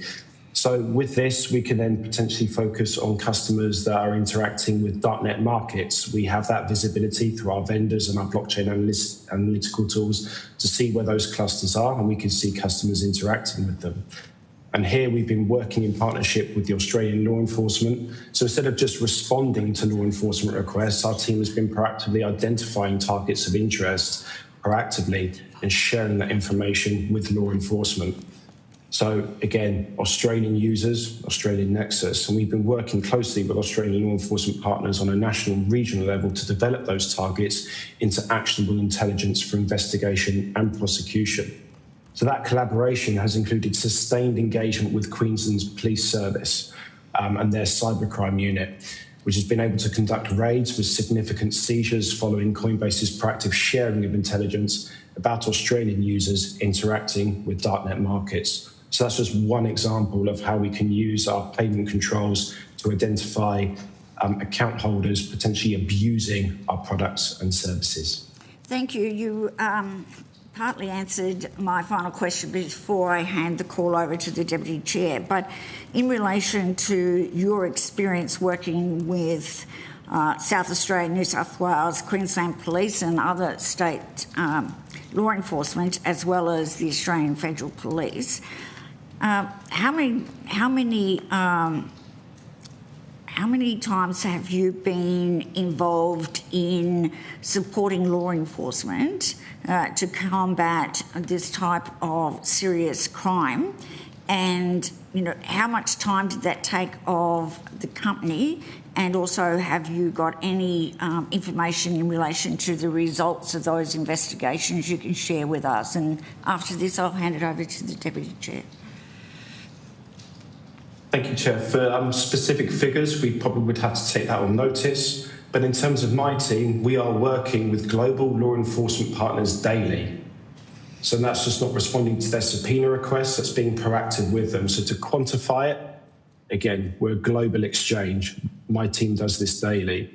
But just to maybe give you some initial figures, our request for information with Australia, since January this year, we've had over about 185 requests. And then obviously 6-month look back, so going back to June 2025, year look back, 440. And what my team always tries to do is increase our engagement with law enforcement so they can understand how they can interact with an exchange like Coinbase and the benefits of that public-private partnership working can bring to them, how quickly we can bring on their investigations, how we can remove barriers to assist them, give them support and resources. Thank you, and I do recall from earlier comments that you are involved in training and assisting the creation of new skills within law enforcement. Is that correct? That's correct, yes.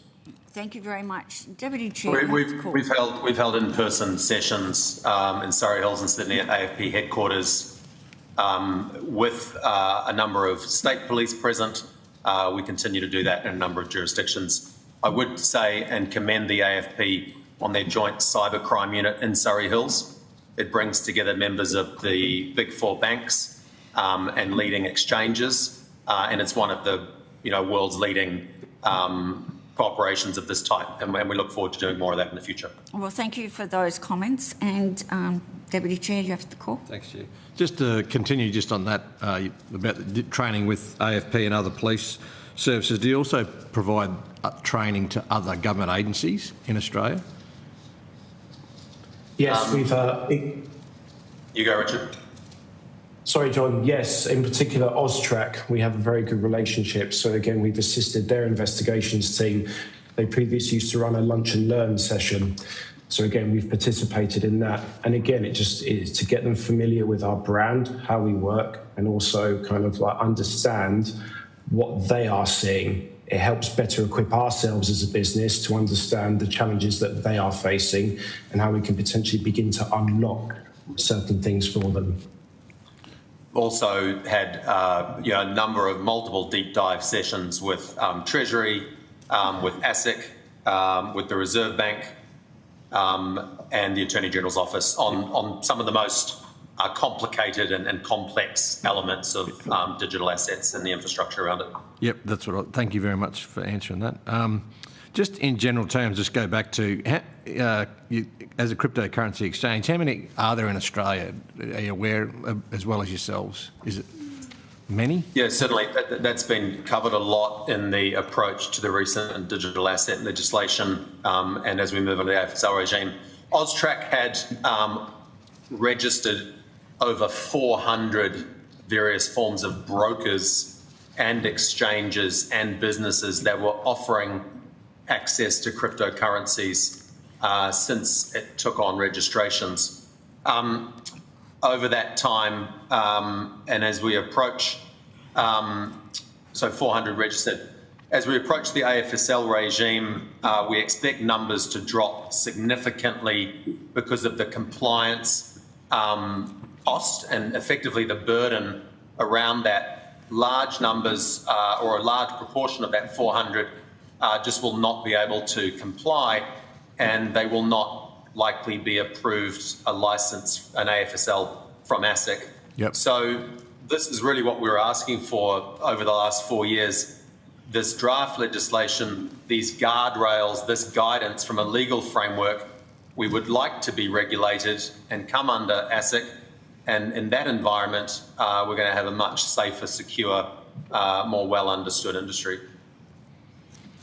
And I know Richard's talking about a national, international team, because you're right across the world, but do you actually have a group in Australia that you just look after here, or is it just right across the world and you're in all different countries? So to that point, obviously my team is based in London and we cover the rest of the world, pretty much everything outside of the Americas.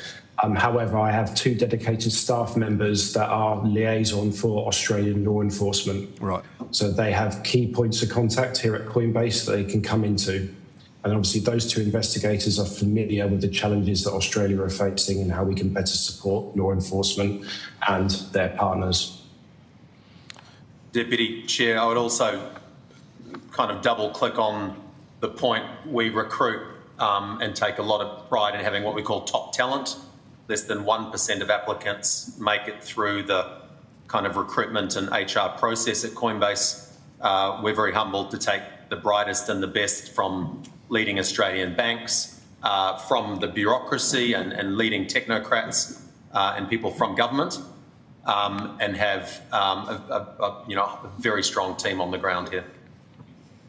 Thank you. I'll just go into some privacy tool stuff. You've talked about crypto being good, better being for traceability, but there's also these privacy coins, mixers, and all these other things that are out there now that are designed to try and defeat this blockchain tracing. How significant are these types of tools in defeating what you're trying to get at for that traceability? And how do you, as a Coinbase, try and make sure that you get across those or in front of those? I think when we talk about privacy coins, yes, they exist, but certainly within our investigations, at least all of them that we are doing with law enforcement involve crypto that can be traceable. And sometimes there's a reason for that, because there might not be the liquidity in those privacy coins in order to make those transactions. And ultimately, criminals have got to realise them. With privacy coins, you're going to have to try and get that money out of the crypto ecosystem. Yep. There are very few off-ramps to do that. Potentially, you might have to go to a coin swapper service. Well, again, this is part of our work. We don't just work with law enforcement, we work with industry partners. We have those relationships. So potentially we can actually see where those privacy coins are being put into a coin that we can trace, and then we can work backwards. And that's the beauty of the blockchain. We can go forward facing, but we can also reverse it as well. We can also look for other identifiers that we get from industry partners surrounding the use of those privacy coins that can bring that activity back into the real world. IP addresses, for example. So when we have that information, so again, privacy coins, that's one bit. Mixers, yes, they're designed to obfuscate. But it's also important to remember that a mixer can be used for legitimate purposes. For example, in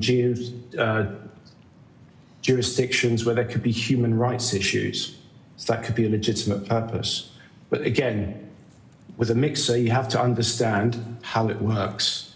And if you put lots of money in, potentially good investigators can begin to identify where those funds have potentially popped out. Because again, there might not be enough liquidity within that service to tumble it properly. But this is it. And this is the important thing of engaging with law enforcement, with private industry partners, because we can then begin to target as an industry common services that are being used for illicit activity. We can begin to understand how those mixers work and potentially de-obfuscate them. You have companies like Chainalysis and TRM. Again, we partner with them. They are better equipped with their analytical mindset to help unlock those services. So I know we are running out of time. Just one on finishing on that. So in your recommendations, you talk about that mandatory information sharing between financial institutions and law enforcement. So is there any best practice models around the world that Australia could follow if we went down that track that you're already aware of or doing in other countries? I think on that one, I would like to take that one away on notice, if we can, and then come back to you with a formal response. No problems at all. That's all. Thank you. If you get any good information on where we can do our best work, that'll be greatly appreciated. Of course, thank you. That's fine, Chair. That's it. Can I just say thank you very much. Really have enlightened the committee, been very useful. We actually do have friends of crypto. Yes, I think there is. There are some nerds, as I call them, here in the Parliament that understand it, but it would be really good to touch base in the future, because I think it's important that we get across how this is emerging, and it's obviously can be very useful in the finance sector. So again, thank you very much for your time. And anything you took on notice, we'd appreciate it if we can have that by the 3rd of July. And Richard, just shows how passionate and committed you are that you got out of bed at some ungodly hour. So again, thank you very much for doing so. We appreciate it. Thank you, everyone. Thanks. Thank you. Thank you. Thank you. Now we go to consumers. Yes. Yes, good. Back on track. 5 minutes over. 2 to go. Carol's there and Chloe's there, both in. It's really interesting because I don't really know a lot about it. But there is a blockline or something. They came to meet me at Coinbase last year in my office. I had no idea how it worked, and now it's a whole different. Again, I just wonder whether or not there will be something in the future for the community to be briefing. Just so we understand, because it's very much part of the financial exchanges now. Yep.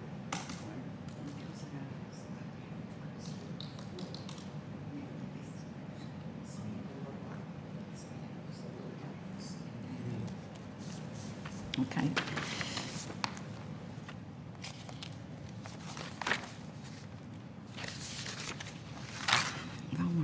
Yeah.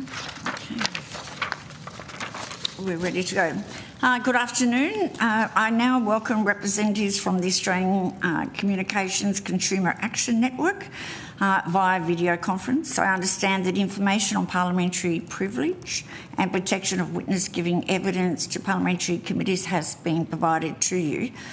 For the Hansard record, could you each please state your full name and capacity in which you appear today? Then I will give you the opportunity to make some opening comments before we go to questions from members of the committee. Welcome again. If you could introduce yourselves. Thank you, Senator. I'm Carol Bennett. I'm the CEO of ACAN. Thank you, Chair. I'm Chloe Andrews, Director of Policy at ACAN.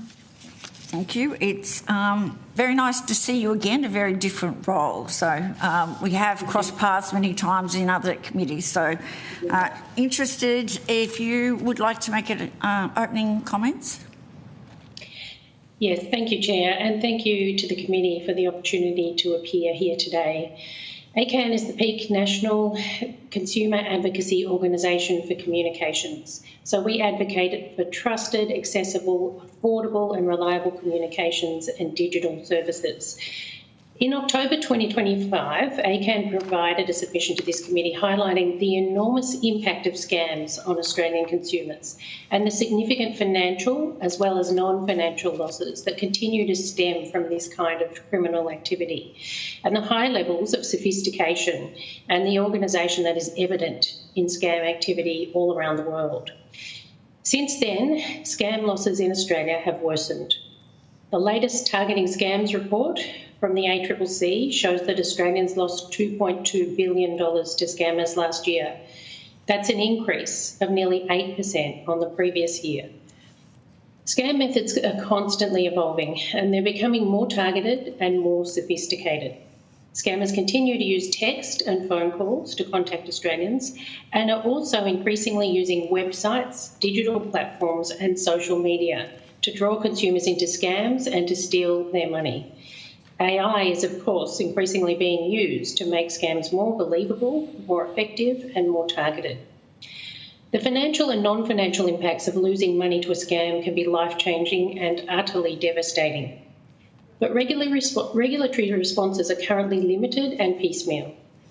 For example, between 2021 and 2024, HSBC customers lost more than $100 million to sophisticated bank impersonation scams, where criminals sent text messages to customers that appeared, often very convincingly, to come from the bank. One of the key vectors of contact between HSBC scammers and the victims was text messages. However, disappointingly, the extent of the ACMA's powers to respond was limited to issuing a single notice to comply to TeleSign, one of the carriers of the impersonation scam text messages. There was little communication with customers to alert them to the risk. Subsequently, we've seen ASIC take stronger action in this case, with the federal court process still ongoing. There's still no clarity about remediation for the victims, though, many of whom lost tens of thousands of dollars. Scams can and do affect anyone. However, we know that there are particular communities that are most at risk, and they have consistently disproportionate losses. Overarchingly, these groups are First Nations communities, people with disability, and cold communities. So urgent action is needed to prevent scams and reduce these devastating losses. Indeed, in a cost of living crisis, it's more urgent than ever. A scam prevention framework could meaningfully lessen the impact of scams on consumers. However, we have seen the primary legislation passed over a year ago and the framework is still not in operation. It has been delayed for a further 9 months. The underlying individual sector codes are in draft form and have some significant gaps. We support the intent of the scam prevention framework and we call for it to be expedited and meaningfully implemented. However, while this critical framework is delayed, Australians will continue to lose billions of dollars a year from scams. We also call for the urgent passage of the Telecommunications Amendment Enhancing Consumer Safeguards Bill of 2025, which is currently before the Parliament. This critical legislation will enhance the powers of the telecommunications regulator and increase the penalty amounts that it can issue. Upon passage of this legislation, we would hope and expect to see these increased powers proactively used by the Australian Communications and Media Authority. Both of these pieces of legislation combined will create a robust set of implementation measures and enforcement of their obligations and are vital to strengthen Australia's protection against scams. Scammers are constantly moving, they're constantly adapting, and we can't afford to stand still. So we're happy to take questions that the committee may have. Chair. Thank you very much for those opening comments. I think it'd be fair to say that there's been ample evidence given to this inquiry in relation to the devastating harm that scams and cybercrime has on our community. I think there's also been concern very eloquently expressed to this committee in terms of the lack of support for victims of scams in particular. And also, I think it's been referred to as a merry-go-round, a ping-pong in terms of people being able to report and be given proper advice about how to report and the things they should know. We've also had evidence that if you've been a victim of cybercrime once, that increases your likelihood of being targeted further. And I think you rightly identified very many elements of our community are targeted, but also particularly those that are on their own, can be lonely, and in fact it is not a reflection of your intelligence about whether or not you're a victim of a scam. I think it's very important to get that message out. You would have, I would imagine, a lot of evidence as well of the concerns that consumers who have fallen victim, the lack of self-esteem, they're afraid to report because they're embarrassed. So can you outline to the committee the numbers of consumers that come to you, and also whether in terms of, communications, when the Optus breach was made and so many Australians were impacted on that, did you see any spike in your workload after that? Because many of us had our identity stolen through that process and became a greater threat to cybercrime to be impacted on us. So any information you can provide will be very useful. Thank you, Chair. And look, certainly, as you've said, there is very well documented evidence around both the financial but also the non-financial impacts. And we've seen many consumers come to us. I'm not sure we can quantify that, but we've been involved in this process from the beginning, through the development of the legislation to now having the primary legislation in place. And we're currently in the process of consultation around the telecommunications specific sector code. So we have had a long period of time working in this space. We've seen enormous damage to people's social participation, their deteriorated mental health, and that people's capacity to participate in digital, financial and communication services has really diminished when they're the victim of these scams, because they lose trust in the system and in institutions.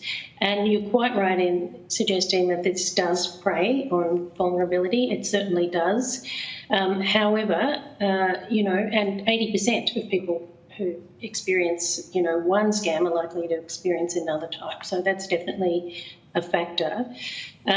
So these are all things that are well documented. I guess in relation to your second point in relation to Optus, we can't comment specifically on the number of scams that might have resulted from that data breach, or any data breach really, but we do know that when those personal and contact details of consumers were made available publicly, that has really led to an uptake an uptick in identity theft and fraud, and we know that anecdotally consumers have indicated to us both their concern and fear about being the target of scammers, but also the harm that some consumers experienced as a result of that. And I think it does create a sense of lack of confidence when consumers think that criminals may have access to their information, and this has been happening quite readily. I do note that the Privacy Commissioner has today identified that there may be some further action taken in relation to Optus, in relation to the breach of private numbers being included in the white pages. So there's ongoing fallout as a result of the Optus breaches. But really, the impact on consumers is immense and devastating, and we do hear about that all the time. And that is why we want to see a move to a more robust and sophisticated telecommunications sector-specific code, which we are specifically involved in. We're also involved in, with our consumer colleagues, development of the other codes, but that's our particular remit. And at the moment, what we've seen has been underwhelming. The telecommunications sector somewhat lags behind other sectors in that it is self-regulated. The industry develops its own code and monitors that code and reviews that code in collaboration with the ACMA. But we want to see more than just the self-written industry code, which is what we've got before us now as part of their scam-specific code, with some small uplifts. We've got a laundry list of potential areas for improvement in that draft code, and we are currently preparing that response, which is due back with Treasury by the end of June. So there is a lot we can be doing, but getting a robust set of codes in place that outlines the detail that's required to address these increasingly sophisticated scams, making sure we've got regulators who are empowered and prepared to act when this arises and are proactive about that is really important. And being, I think from a consumer point of view, one of the key things that's really critical is communication, because consumers often don't know. They didn't know in this HSBC case where the text messages were the vector for the HSBC scams. They didn't really know that they were at risk, and identifying that, communicating with consumers helps them prevent their ongoing risk to scams. Absolutely. Thank you very much. Just a couple more questions before I hand the call over. But in terms of phone scams, at the moment, when I get them, the fact is I know I don't have any sons. So when I have a gentleman reporting to be a young man trying to get money from me because his phone's about to go flat, I know that that's fake. And so it's a bit easier. The reality now with AI is that they can clone your son or daughter's voice and then scam you to the level where even parents wouldn't be able to identify that call as not being from your relevant child. So there's some serious advantages now with AI for criminals. But what we are also looking for is when I'm scammed, who do I go to? And when I go and report it, am I going to, from law enforcement, have someone who understands the magnitude of what has happened? Because $10,000 that I lose can, to me, be equal to $200,000 for a company or another individual. Indeed. What sort of information are you getting from your consumers about reporting the process and whether or not they're being dealt with? And I'm not saying they're not, but in terms of a respectful and in a way that law enforcement's actually understood that it isn't just about the dollars but the other impacts of this sort of criminal activity. Yeah, thank you, Chair. And I think, just at a high level, we don't yet have the capacity to really address scam harms because we only have a self-regulated code in place in the telco sector. There are some mechanisms that are coming into place that are helpful in that regard, including, the National Anti-Scam Centre and, greater awareness through that function, but also the SMS sender ID registry is coming into place, which will create greater awareness and block potential scams from being able to get through to consumers as well. So there's quite a bit happening on that side of things, but definitely having the codes in place would be helpful. I would say in relation to the phone scams, they have reduced over time. We have seen them drop with losses from 107.2 million in 2024 to 72.5 in 2025.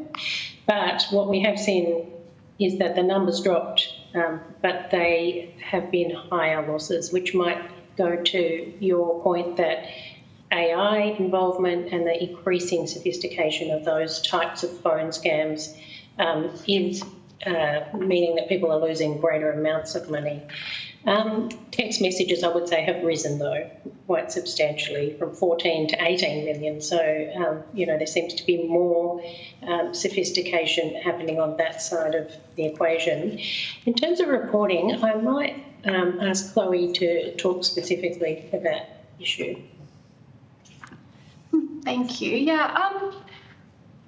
On the reporting front, Senator, I think there's a couple of issues, and I think you actually went to it in your opening statement around embarrassment and shame. So we do have increasingly strong reporting around scam losses.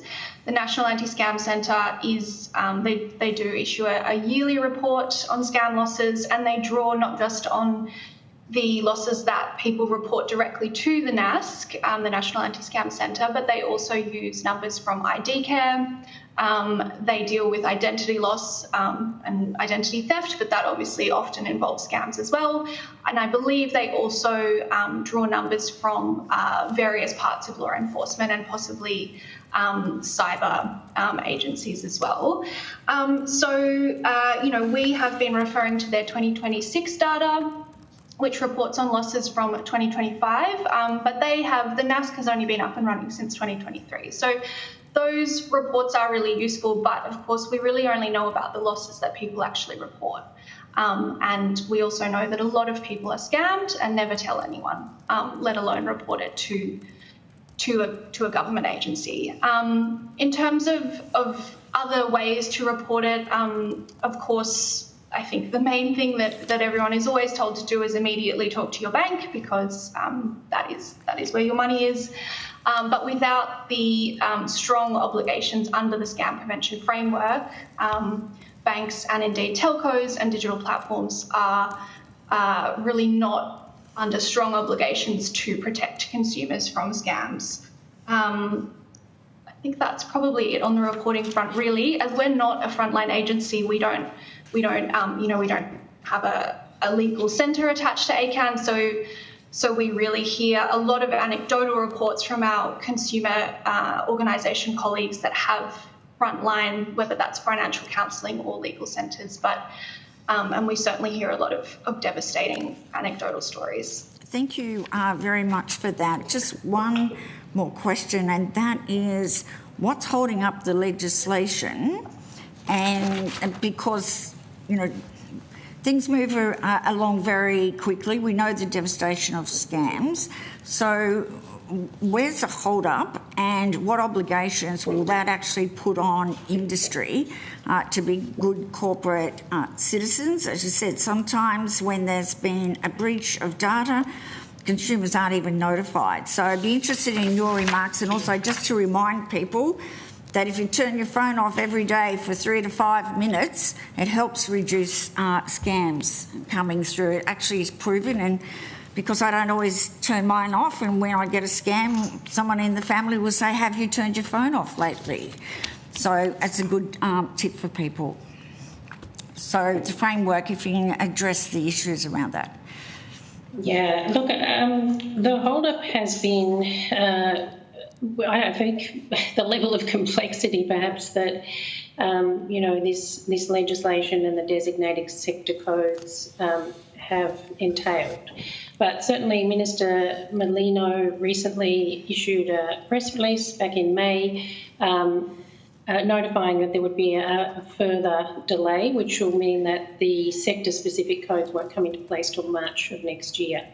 And that's a significant delay because the original legislation was passed in February of last year. So, that's a couple of years. We know that there are, beyond $2 billion in losses to scams, and that's underreported, as Chloe alluded to. And so, every day that goes by where we don't have these codes in place and we don't have them being enforced, means more losses for consumers. So we do need to see it happen. And the other thing, just to mention about that, Chair, is we know that there has been, under the announcement that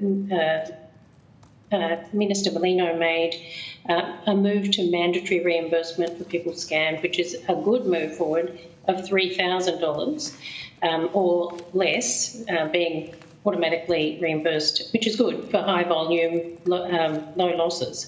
But we'd really like to see something more in the order of 10,000, because if we don't, what we're going to see is those dispute resolution processes overrun, and consumers can't afford to be out of pocket $10,000. They just don't have it. It's not, as you said, it is not their fault. These scams are so sophisticated that consumers can't be to blame, and really we should be trying to reduce harm by doing what the UK already do. We would have liked to have seen a full mandatory reimbursement scheme, but given that we're not going down that path, $10,000 would be a minimum that would ensure that we would reduce enormous levels of harm to scams. For consumers, it would free up the dispute resolution schemes, and it would ensure that they're dealt with quickly and effectively, because it gives the industry an incentive as well to do that. Thank you very much, Deputy Chair. Thanks, Chair. Just to back on yourselves, basically, setting the scene, who are your members and how many do you have? We have, last I checked, about 120 members. They're a very diverse group, disability organisations, not-for-profit community organisations, regional, rural, remote consumers, all of the different organisations that have an interest in communications, but it's not their primary purpose, which is most of these groups. So we provide that specific function where other groups just don't have that remit and, haven't got the sort of technical expertise, policy, regulatory expertise that they can apply to the issues that affect consumers that in their constituency, where they can be members of ours and ensure that they have a say and ensure that they have information and representation on those issues. And you mentioned about the codes coming through and they're going to be next year, but you also mentioned there was legislation currently before the Parliament as well. So that's since you made these submissions back in 2024 and 25. So with this legislation coming through, what's the, in short, what's the good bits in that are going to help out that from what you initially have told us to in the last 18 months? Yeah, well, I think the Enhancing Consumer Safety Bill that is before the Parliament, I think it's been passed by the House, but it's yet to go through the Senate. That will primarily lift the penalties and the powers that are available to the Australian Communications and Media Authority. At the moment, if you take, for example, the HSBC case, ACMA have said, well, we could only issue a notice to comply, which, of course, many industry groups will ignore. And we have at our disposal fines of up to $250,000, which is, cost of doing business. This will uplift those penalties to $10 million. It will ensure that we remove that step of ACMA having to issue a notice to comply in the first instance to go to direct penalties and direct fines. And that makes a big difference when it comes to the teeth that ACMA has. We want to see that used because, and they haven't had those powers. And this then enables them a significant uplift so that they can be more aligned with other regulators such as ASIC and ACCC who do take strong actions when consumers are impacted. And so we're delighted to see that legislation. We want to see it in place because it will really prevent a lot of consumer harm if the regulator is prepared to take strong regulatory and enforcement action. Thank you. If I could... Yeah, sorry, you're right. Go ahead, Chloe. Sorry. Thank you. If I could just add to that, the Enhancing Consumer Safeguards Bill will apply to obviously scams, but also actually more broadly across the kind of full remit of the regulators' powers. So it's important within this context of this committee, but certainly much more broadly as well. Whereas the scam prevention framework, which we have also talked about, is specifically relating to scam harms. Yep. Okay. Just a question on we were talking about all these text message scams and things like that before the chair was. Where people see these messages coming through from which are purported to be, reliable sources such as ATO, Medicare or whatever, where they're then asking you to click on a link or how does that happen? And is there action being taken to try and stop that from happening at the moment? Yes, there is, and that's the sender ID register, which will come into place on the 1st of July. So this is a really good move forward because what that will do is mean that any SMS or MMS that use sender IDs that are not registered will be labelled as unverified. So that appears in the message threads so the consumer will know that they should think twice before they, click on a link, offer up their payment details, offer up any personal details, because they will be able to see. And sometimes, with these increasingly sophisticated scams, the identity fraud, the capacity to mimic a well-known brand or organisation is getting increasingly sophisticated, and consumers won't know. However, this will enable them to be verified and registered by the regulator. But the organisations and businesses who want to be verified need to sign up, and ideally before the 1st of July. So we're hoping that that message is out there so that consumers can have a level of confidence and trust in them, that the messages they're receiving are actually coming from the source that they claim to be. Thank you. Thank you, Deputy Chair. I think in terms of the questions, we are running out of time, but we do appreciate your submission and again for appearing before us, and I will be following up on that legislation as well. So thank you very much, and we will just have a changeover for the Department of Home Affairs, our next witnesses. Thank you.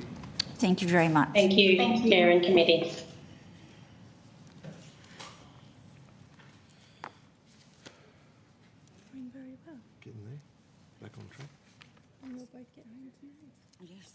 Questions, don't we? And you get rid of us, so you can actually get on and do some other work.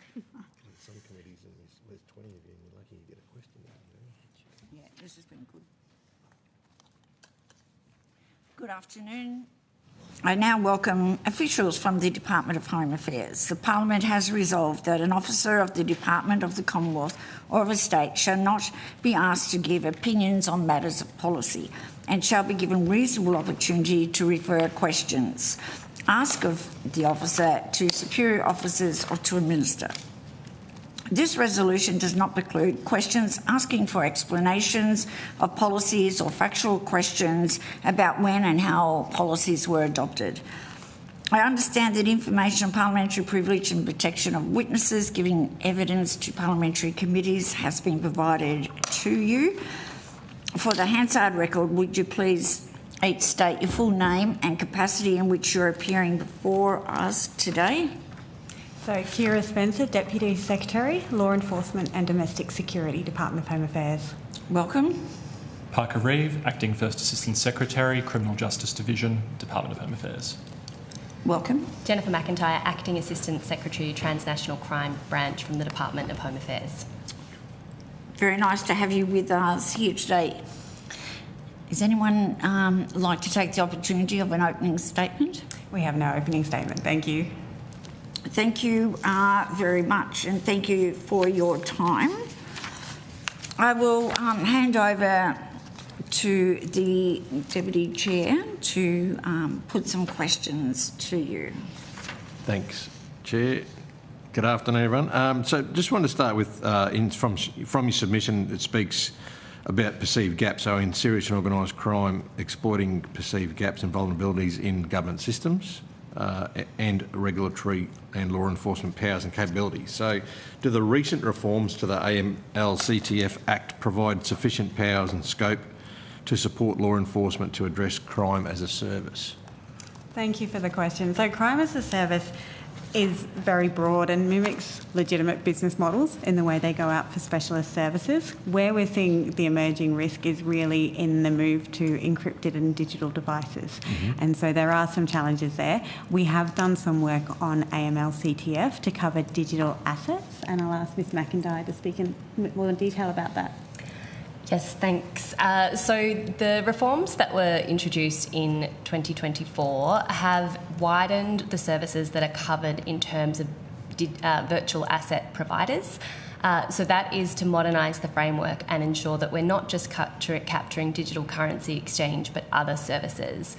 So what that means is entities that may not have been regulated previously now are, and that does a couple of things. It enables the AUSTRAC as the regulator to ensure that they have frameworks in place to counter money laundering and terrorism financing, but it also enables them with virtual asset providers to ensure that they are meeting a higher standard. So they are required to register with AUSTRAC, and in that process they're able to refuse registration or deny registration if they feel that there is an unacceptable threat.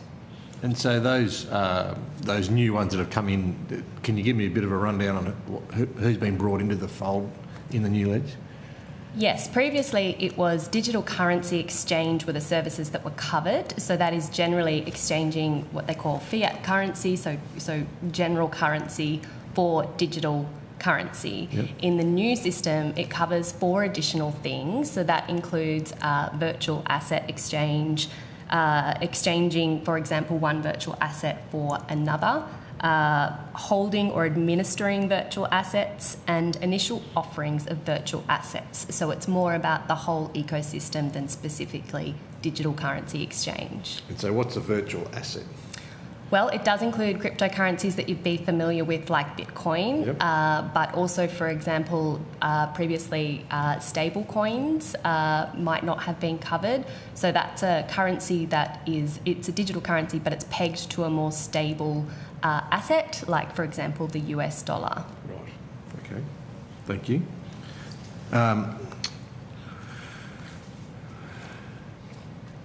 So how are government agencies working with industry to work in hardening businesses and gaps in the supply chain? How's that looking?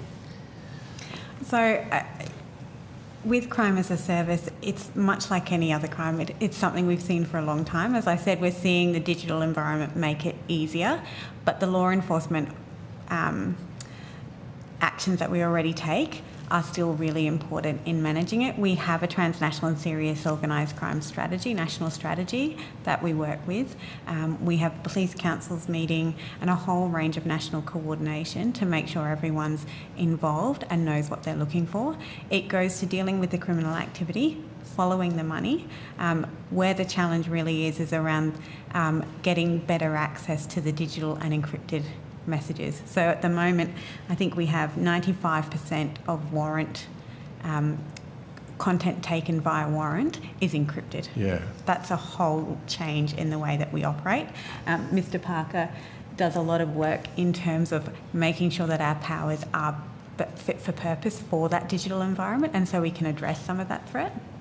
Well, are they really fit for purpose when social media have continued to use cryptocurrency, when those same social media platforms refused to be witnesses in this committee's inquiry? Are they really fit for purpose? Thank you, Chair.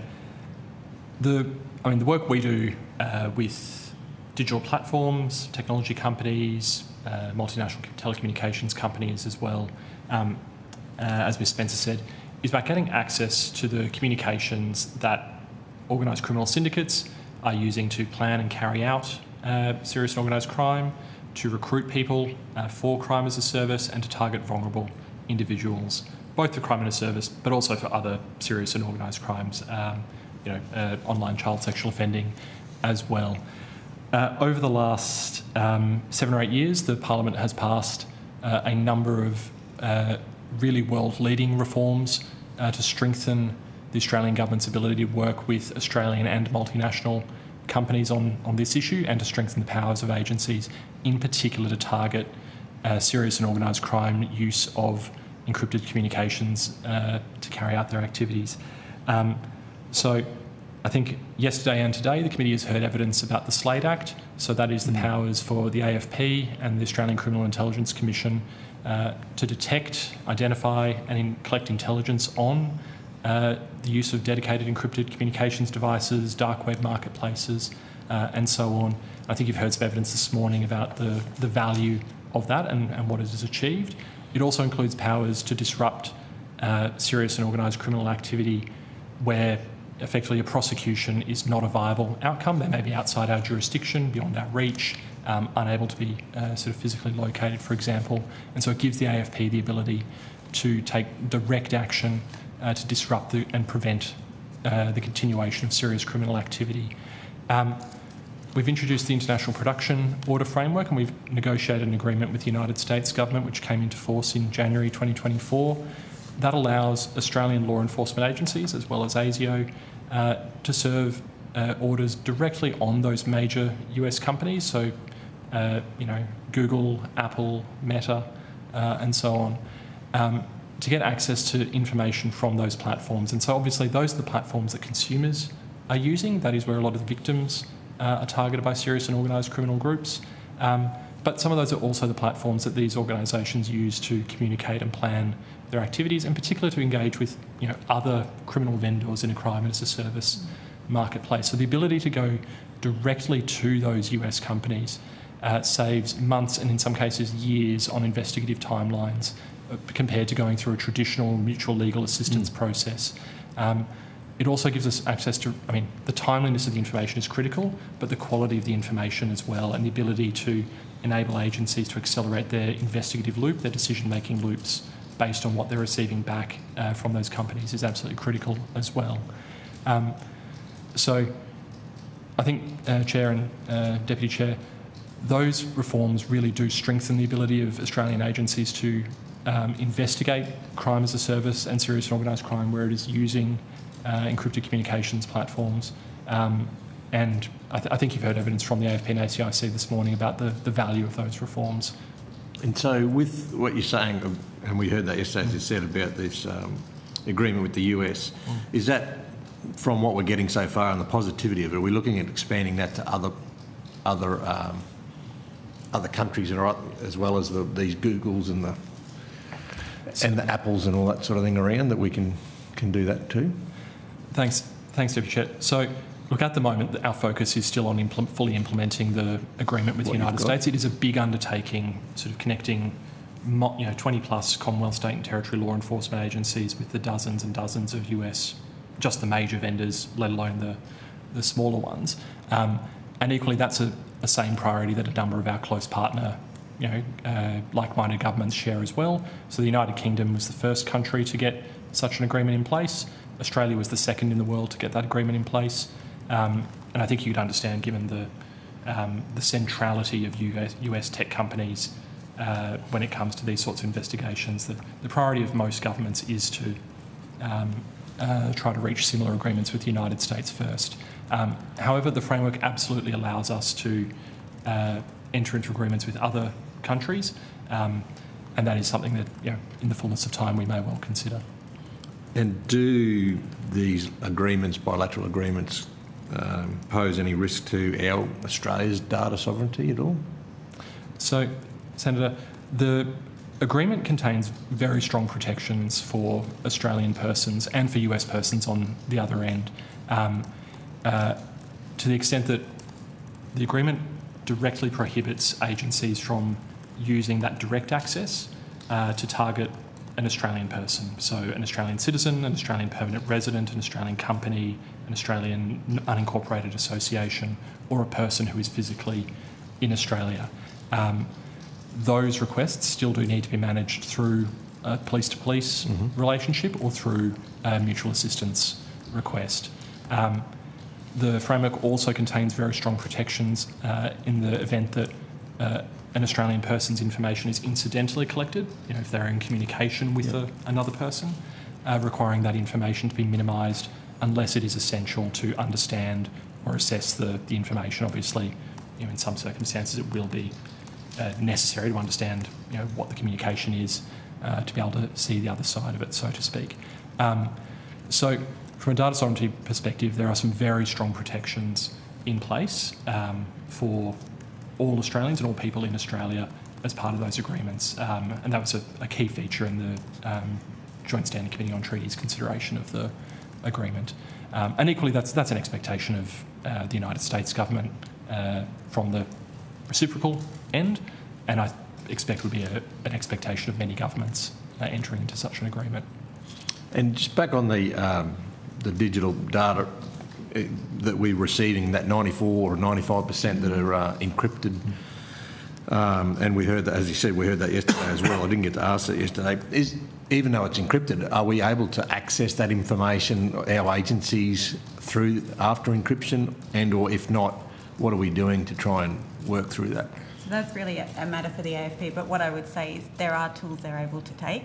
What we're finding, though, is that it adds so much more complexity and time to the investigation processes, and that's what the real challenge is. Yeah, okay. So the traditional law enforcement mechanisms don't operate in the same way, and that's why we've had a range of new powers included, and we're continuing to work with agencies on that. Thank you.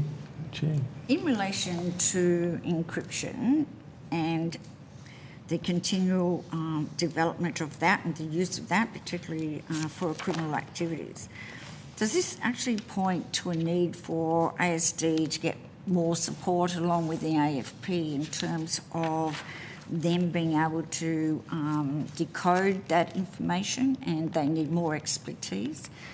Have you developed any information and presented that yet to the government to assist in that process? Again, that would be a matter for ASD and AFP to raise with government. They have the technical expertise and understand what requirements their agency have.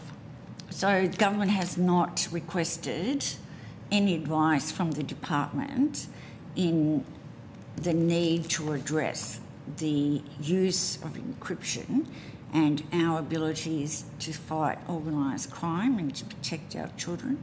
So, Chair, we obviously provide a range of advice on policy and legislative matters in terms of how to address that, and as Mr Parker said, there's a range of initiatives and legislative changes we've made, and we continue to review the changes in the environment and how we can best support agencies to manage that. Is there a recognition by the department in relation to AI, the tools that are now available through that process? If we already have an issue with encryption, then has there been any analysis done in terms of the sort of legislation that may be needed to be changed to deal with AI and the tools and the continuing evolving of this cybercrime and the use of AI? Absolutely. The national security implications of AI is something that we are very focused on. We're continuing to get as much access as we can from the technology companies to understand their models and how they operate. We're working with international partners as well to understand what they're seeing and how we can work together. And we are looking at the policy responses to manage that. The other piece is, I mean, AI brings volume to a lot of these cybercrime issues, but it's also able to be used by law enforcement and other agencies in ways that help mitigate the threat as well. So there's opportunities and benefits there, and that is a lot of the work we're doing at the moment. And obviously we also now have the AI Safety Institute, which does some of that work. And so currently there is no legislative roadblocks in the use of AI for law enforcement and how they use it? There is work underway across all of government as to what the appropriate guardrails are and how that can be used. And Mr Parker can talk to the way that law enforcement powers are considered and the oversight mechanisms we have for powers that we use. And just noting that the criminals, they're not bound by guardrails in how they use it. Certainly, Chair. Look, from a law enforcement powers perspective, the way we try to approach those powers is to keep them as technology agnostic as possible, so to ensure that our agencies have the ability to use powers that are effective when dealing with, in-person crime, to target, the sort of the crime you would see on the street, as well as in an online and cyber domain, and to follow criminality that's being enabled through artificial intelligence. In a law enforcement context, it is obviously very important that the decisions that law enforcement agencies make are of, the highest standard. And I think there's been lots of discussion over the years about the risks of AI in terms of, the quality of decision making, whether it will, hallucinate or the like. That is an issue that is taken very seriously by the department and by our law enforcement partners. And the ultimate sort of set of safeguards around law enforcement activity are the requirements for those agencies to have their exercise of powers independently authorised, under warrant, under various authorisations and orders, and the like, to ensure that the decisions they are making, the operational approaches they want to take, are reasonable, justified, and consistent with law. You would have heard evidence just before you came before the committee in relation to consumers and their experience through the process of scams and scamming. And my question in relation to the concerns around AI is if you can get a text message or you get a phone call from your supposed child, and if, like I did, I don't have any sons, so I knew that was a scam. And so that's a little bit easier for lay people to identify whether it's a scam or not. But now with AI, the fact, and we know politicians have already been targeted, they reuse an image of you and using your voice. So therefore, that will make it more difficult for consumers to be able to identify whether this is a legitimate call or not from their loved one. What sort of work is going in, and why has there been a delay in this legislation around communications that has been referred to? Sorry, what legislation were you referring to? It was in relation to telecommunications, and that it's actually passed in 2025. It's a telecommunications bill that ACAN have been waiting for to be implemented, and just recently Minister Molino said that there was a further delay. Are you aware of what the hold-up is with that legislation? If it was passed in February 2025, I am not aware, Chair. We can take that on notice. It may be a legislation that sits potentially with the communications portfolio rather than... I'd say it probably does, but Yeah. if you can take it on, because you're very powerful, if you can take it on and give us some information on notice, that would be really, really useful for us. But there's also, and you would have seen from Commission, our evidence and submissions put to us, that there is still, and it's been referred to as a ping-pong game, a merry-go-round when people report a cybercrime, whether it's a scam or another vicious crime, as to whether or not there is still more work to be done around how people report. There's also been evidence given around the importance of education of our law enforcement officers. You think about how quickly this environment has changed over the last decade. Imagine people who have come into law enforcement 20, 30 years ago, and there's a fund available, there has been, but that runs out in the end of 26-27 to assist AFP to train law enforcement, including state police. Has there been any consideration given to ongoing funding of that program? My understanding is there is no ongoing funding for the National Cybercrime Capability Fund. There is a range of work, and I understand at the hearing yesterday my colleague spoke about the launch of Horizon 2 of the cybersecurity strategy. There are initiatives in that strategy to support cybercrime, but also to support increasing awareness of cybersecurity, which with a focus on small and medium enterprises, but also more vulnerable members of the community. So what we're seeing is there are very simple cybersecurity actions that you can take around passwords, around multifactorial authentication that will offer protection, a degree of protection against these scams as well, but also increasing awareness, not just of the scams and the way they operate, but the actions that you can take in response to them, but also in preventing and securing yourself. We also had evidence given, and everything you just said is correct, but we've also had evidence given to us that we are leaving vulnerable Australians to be able to comprehend a very quickly emerging, changing environment around cybersecurity, that the messaging is probably too complicated and goes over most people's heads. They don't understand it. That's why the legislation to reduce access to 16-year-olds on the internet was because a lot of parents don't know anything about, well, very little about the internet. They don't supervise their children. They have their computers in their bedrooms. They don't know the chat rooms they're going into.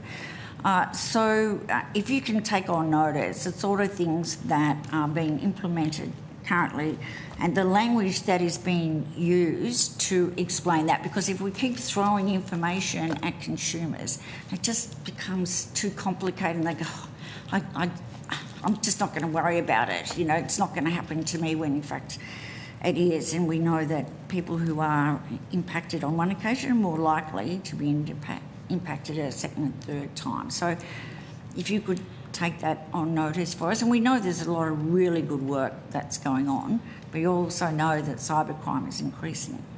Thank you, Chair.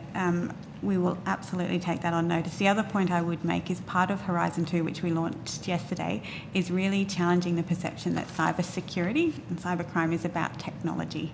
It's about people, and it's that cultural change that makes a difference. And so being able to talk to people very simply about the simple things they can do, all the technological developments aside, if you can get the basics right, you're a long, long way ahead. So it's making sure we can get that out simply. And as you say, there's a range of initiatives, and we will provide on notice more detail about each of those. That would be very useful, and it was very coincidental that that announcement was made yesterday. So I certainly haven't got my head around all of that as yet, but I'll be very interested to see how we're progressing and going forward.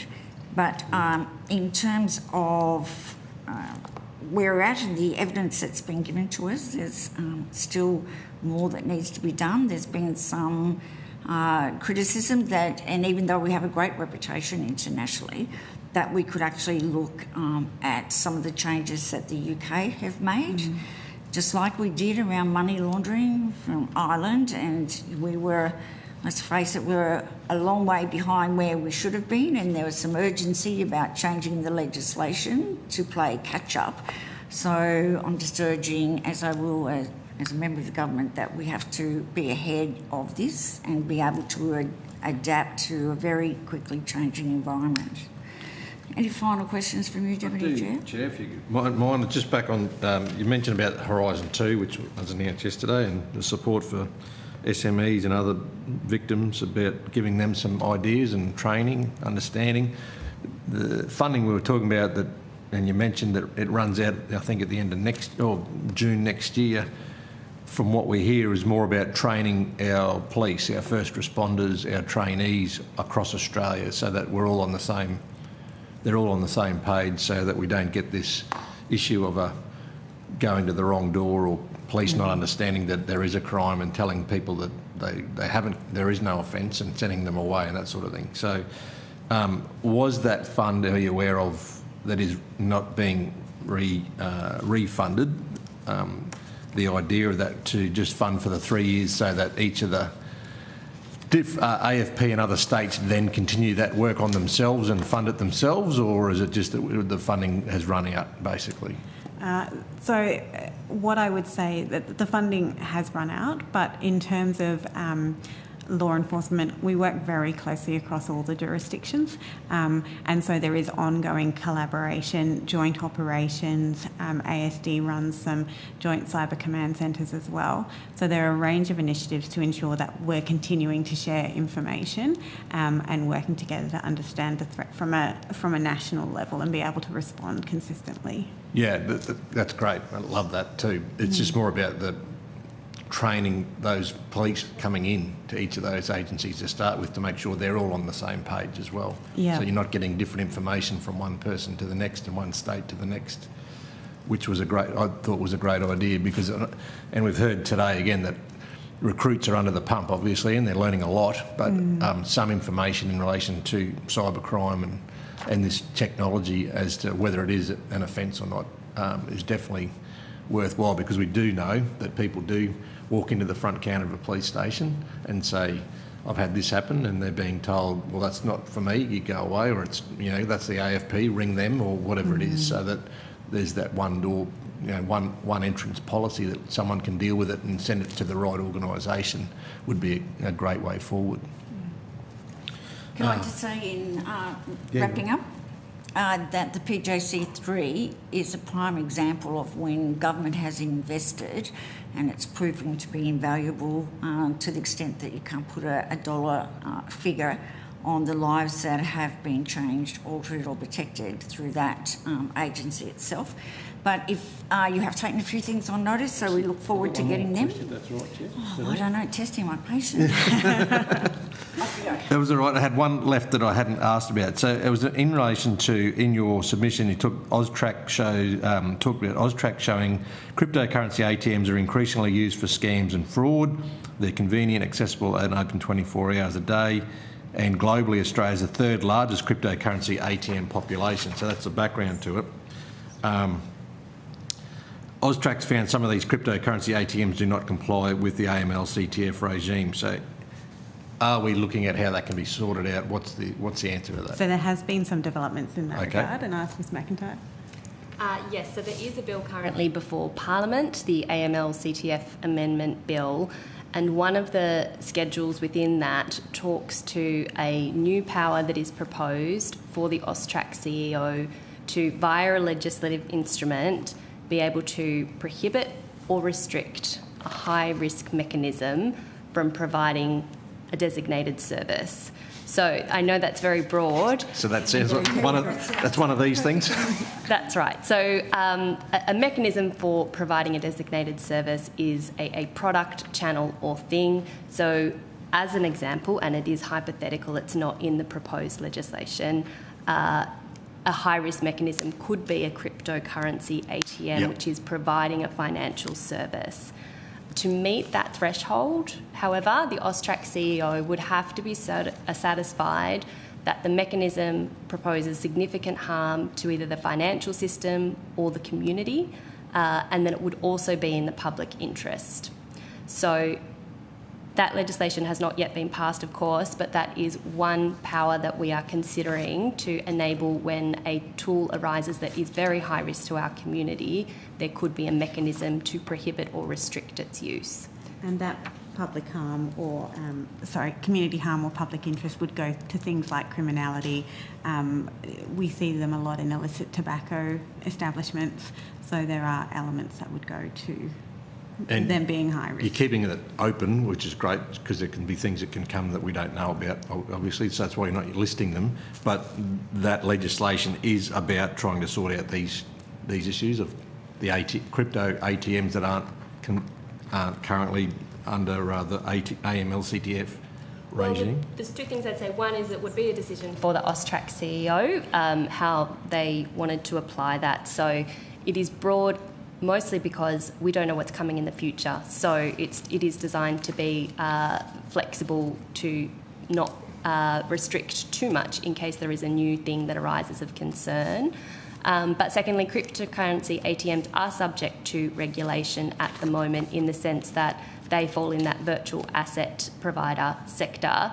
The difference is at the moment the CEO can restrict an entity. So if an entity is non-compliant with the Act, they can deregister them effectively.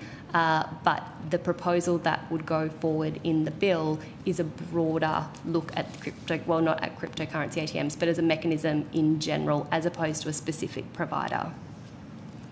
When's that bill going before the Parliament? It is, I'm not entirely sure. We will Sorry, take Kira. it on notice. Okay, that would be... But it is before useful. Yes. Yeah, it's been introduced, yes. Yeah, I think it's been brought into that. Oh, dragging their feet in that place. Can I also then just ask, in terms of for the department, as well to have a full breadth of understanding of the development in this area, how many people in the department do you have working in relation to cryptocurrency and that regime, in having a full and comprehensive understanding of that within the financial sector, or do you leave that to AUSTRAC?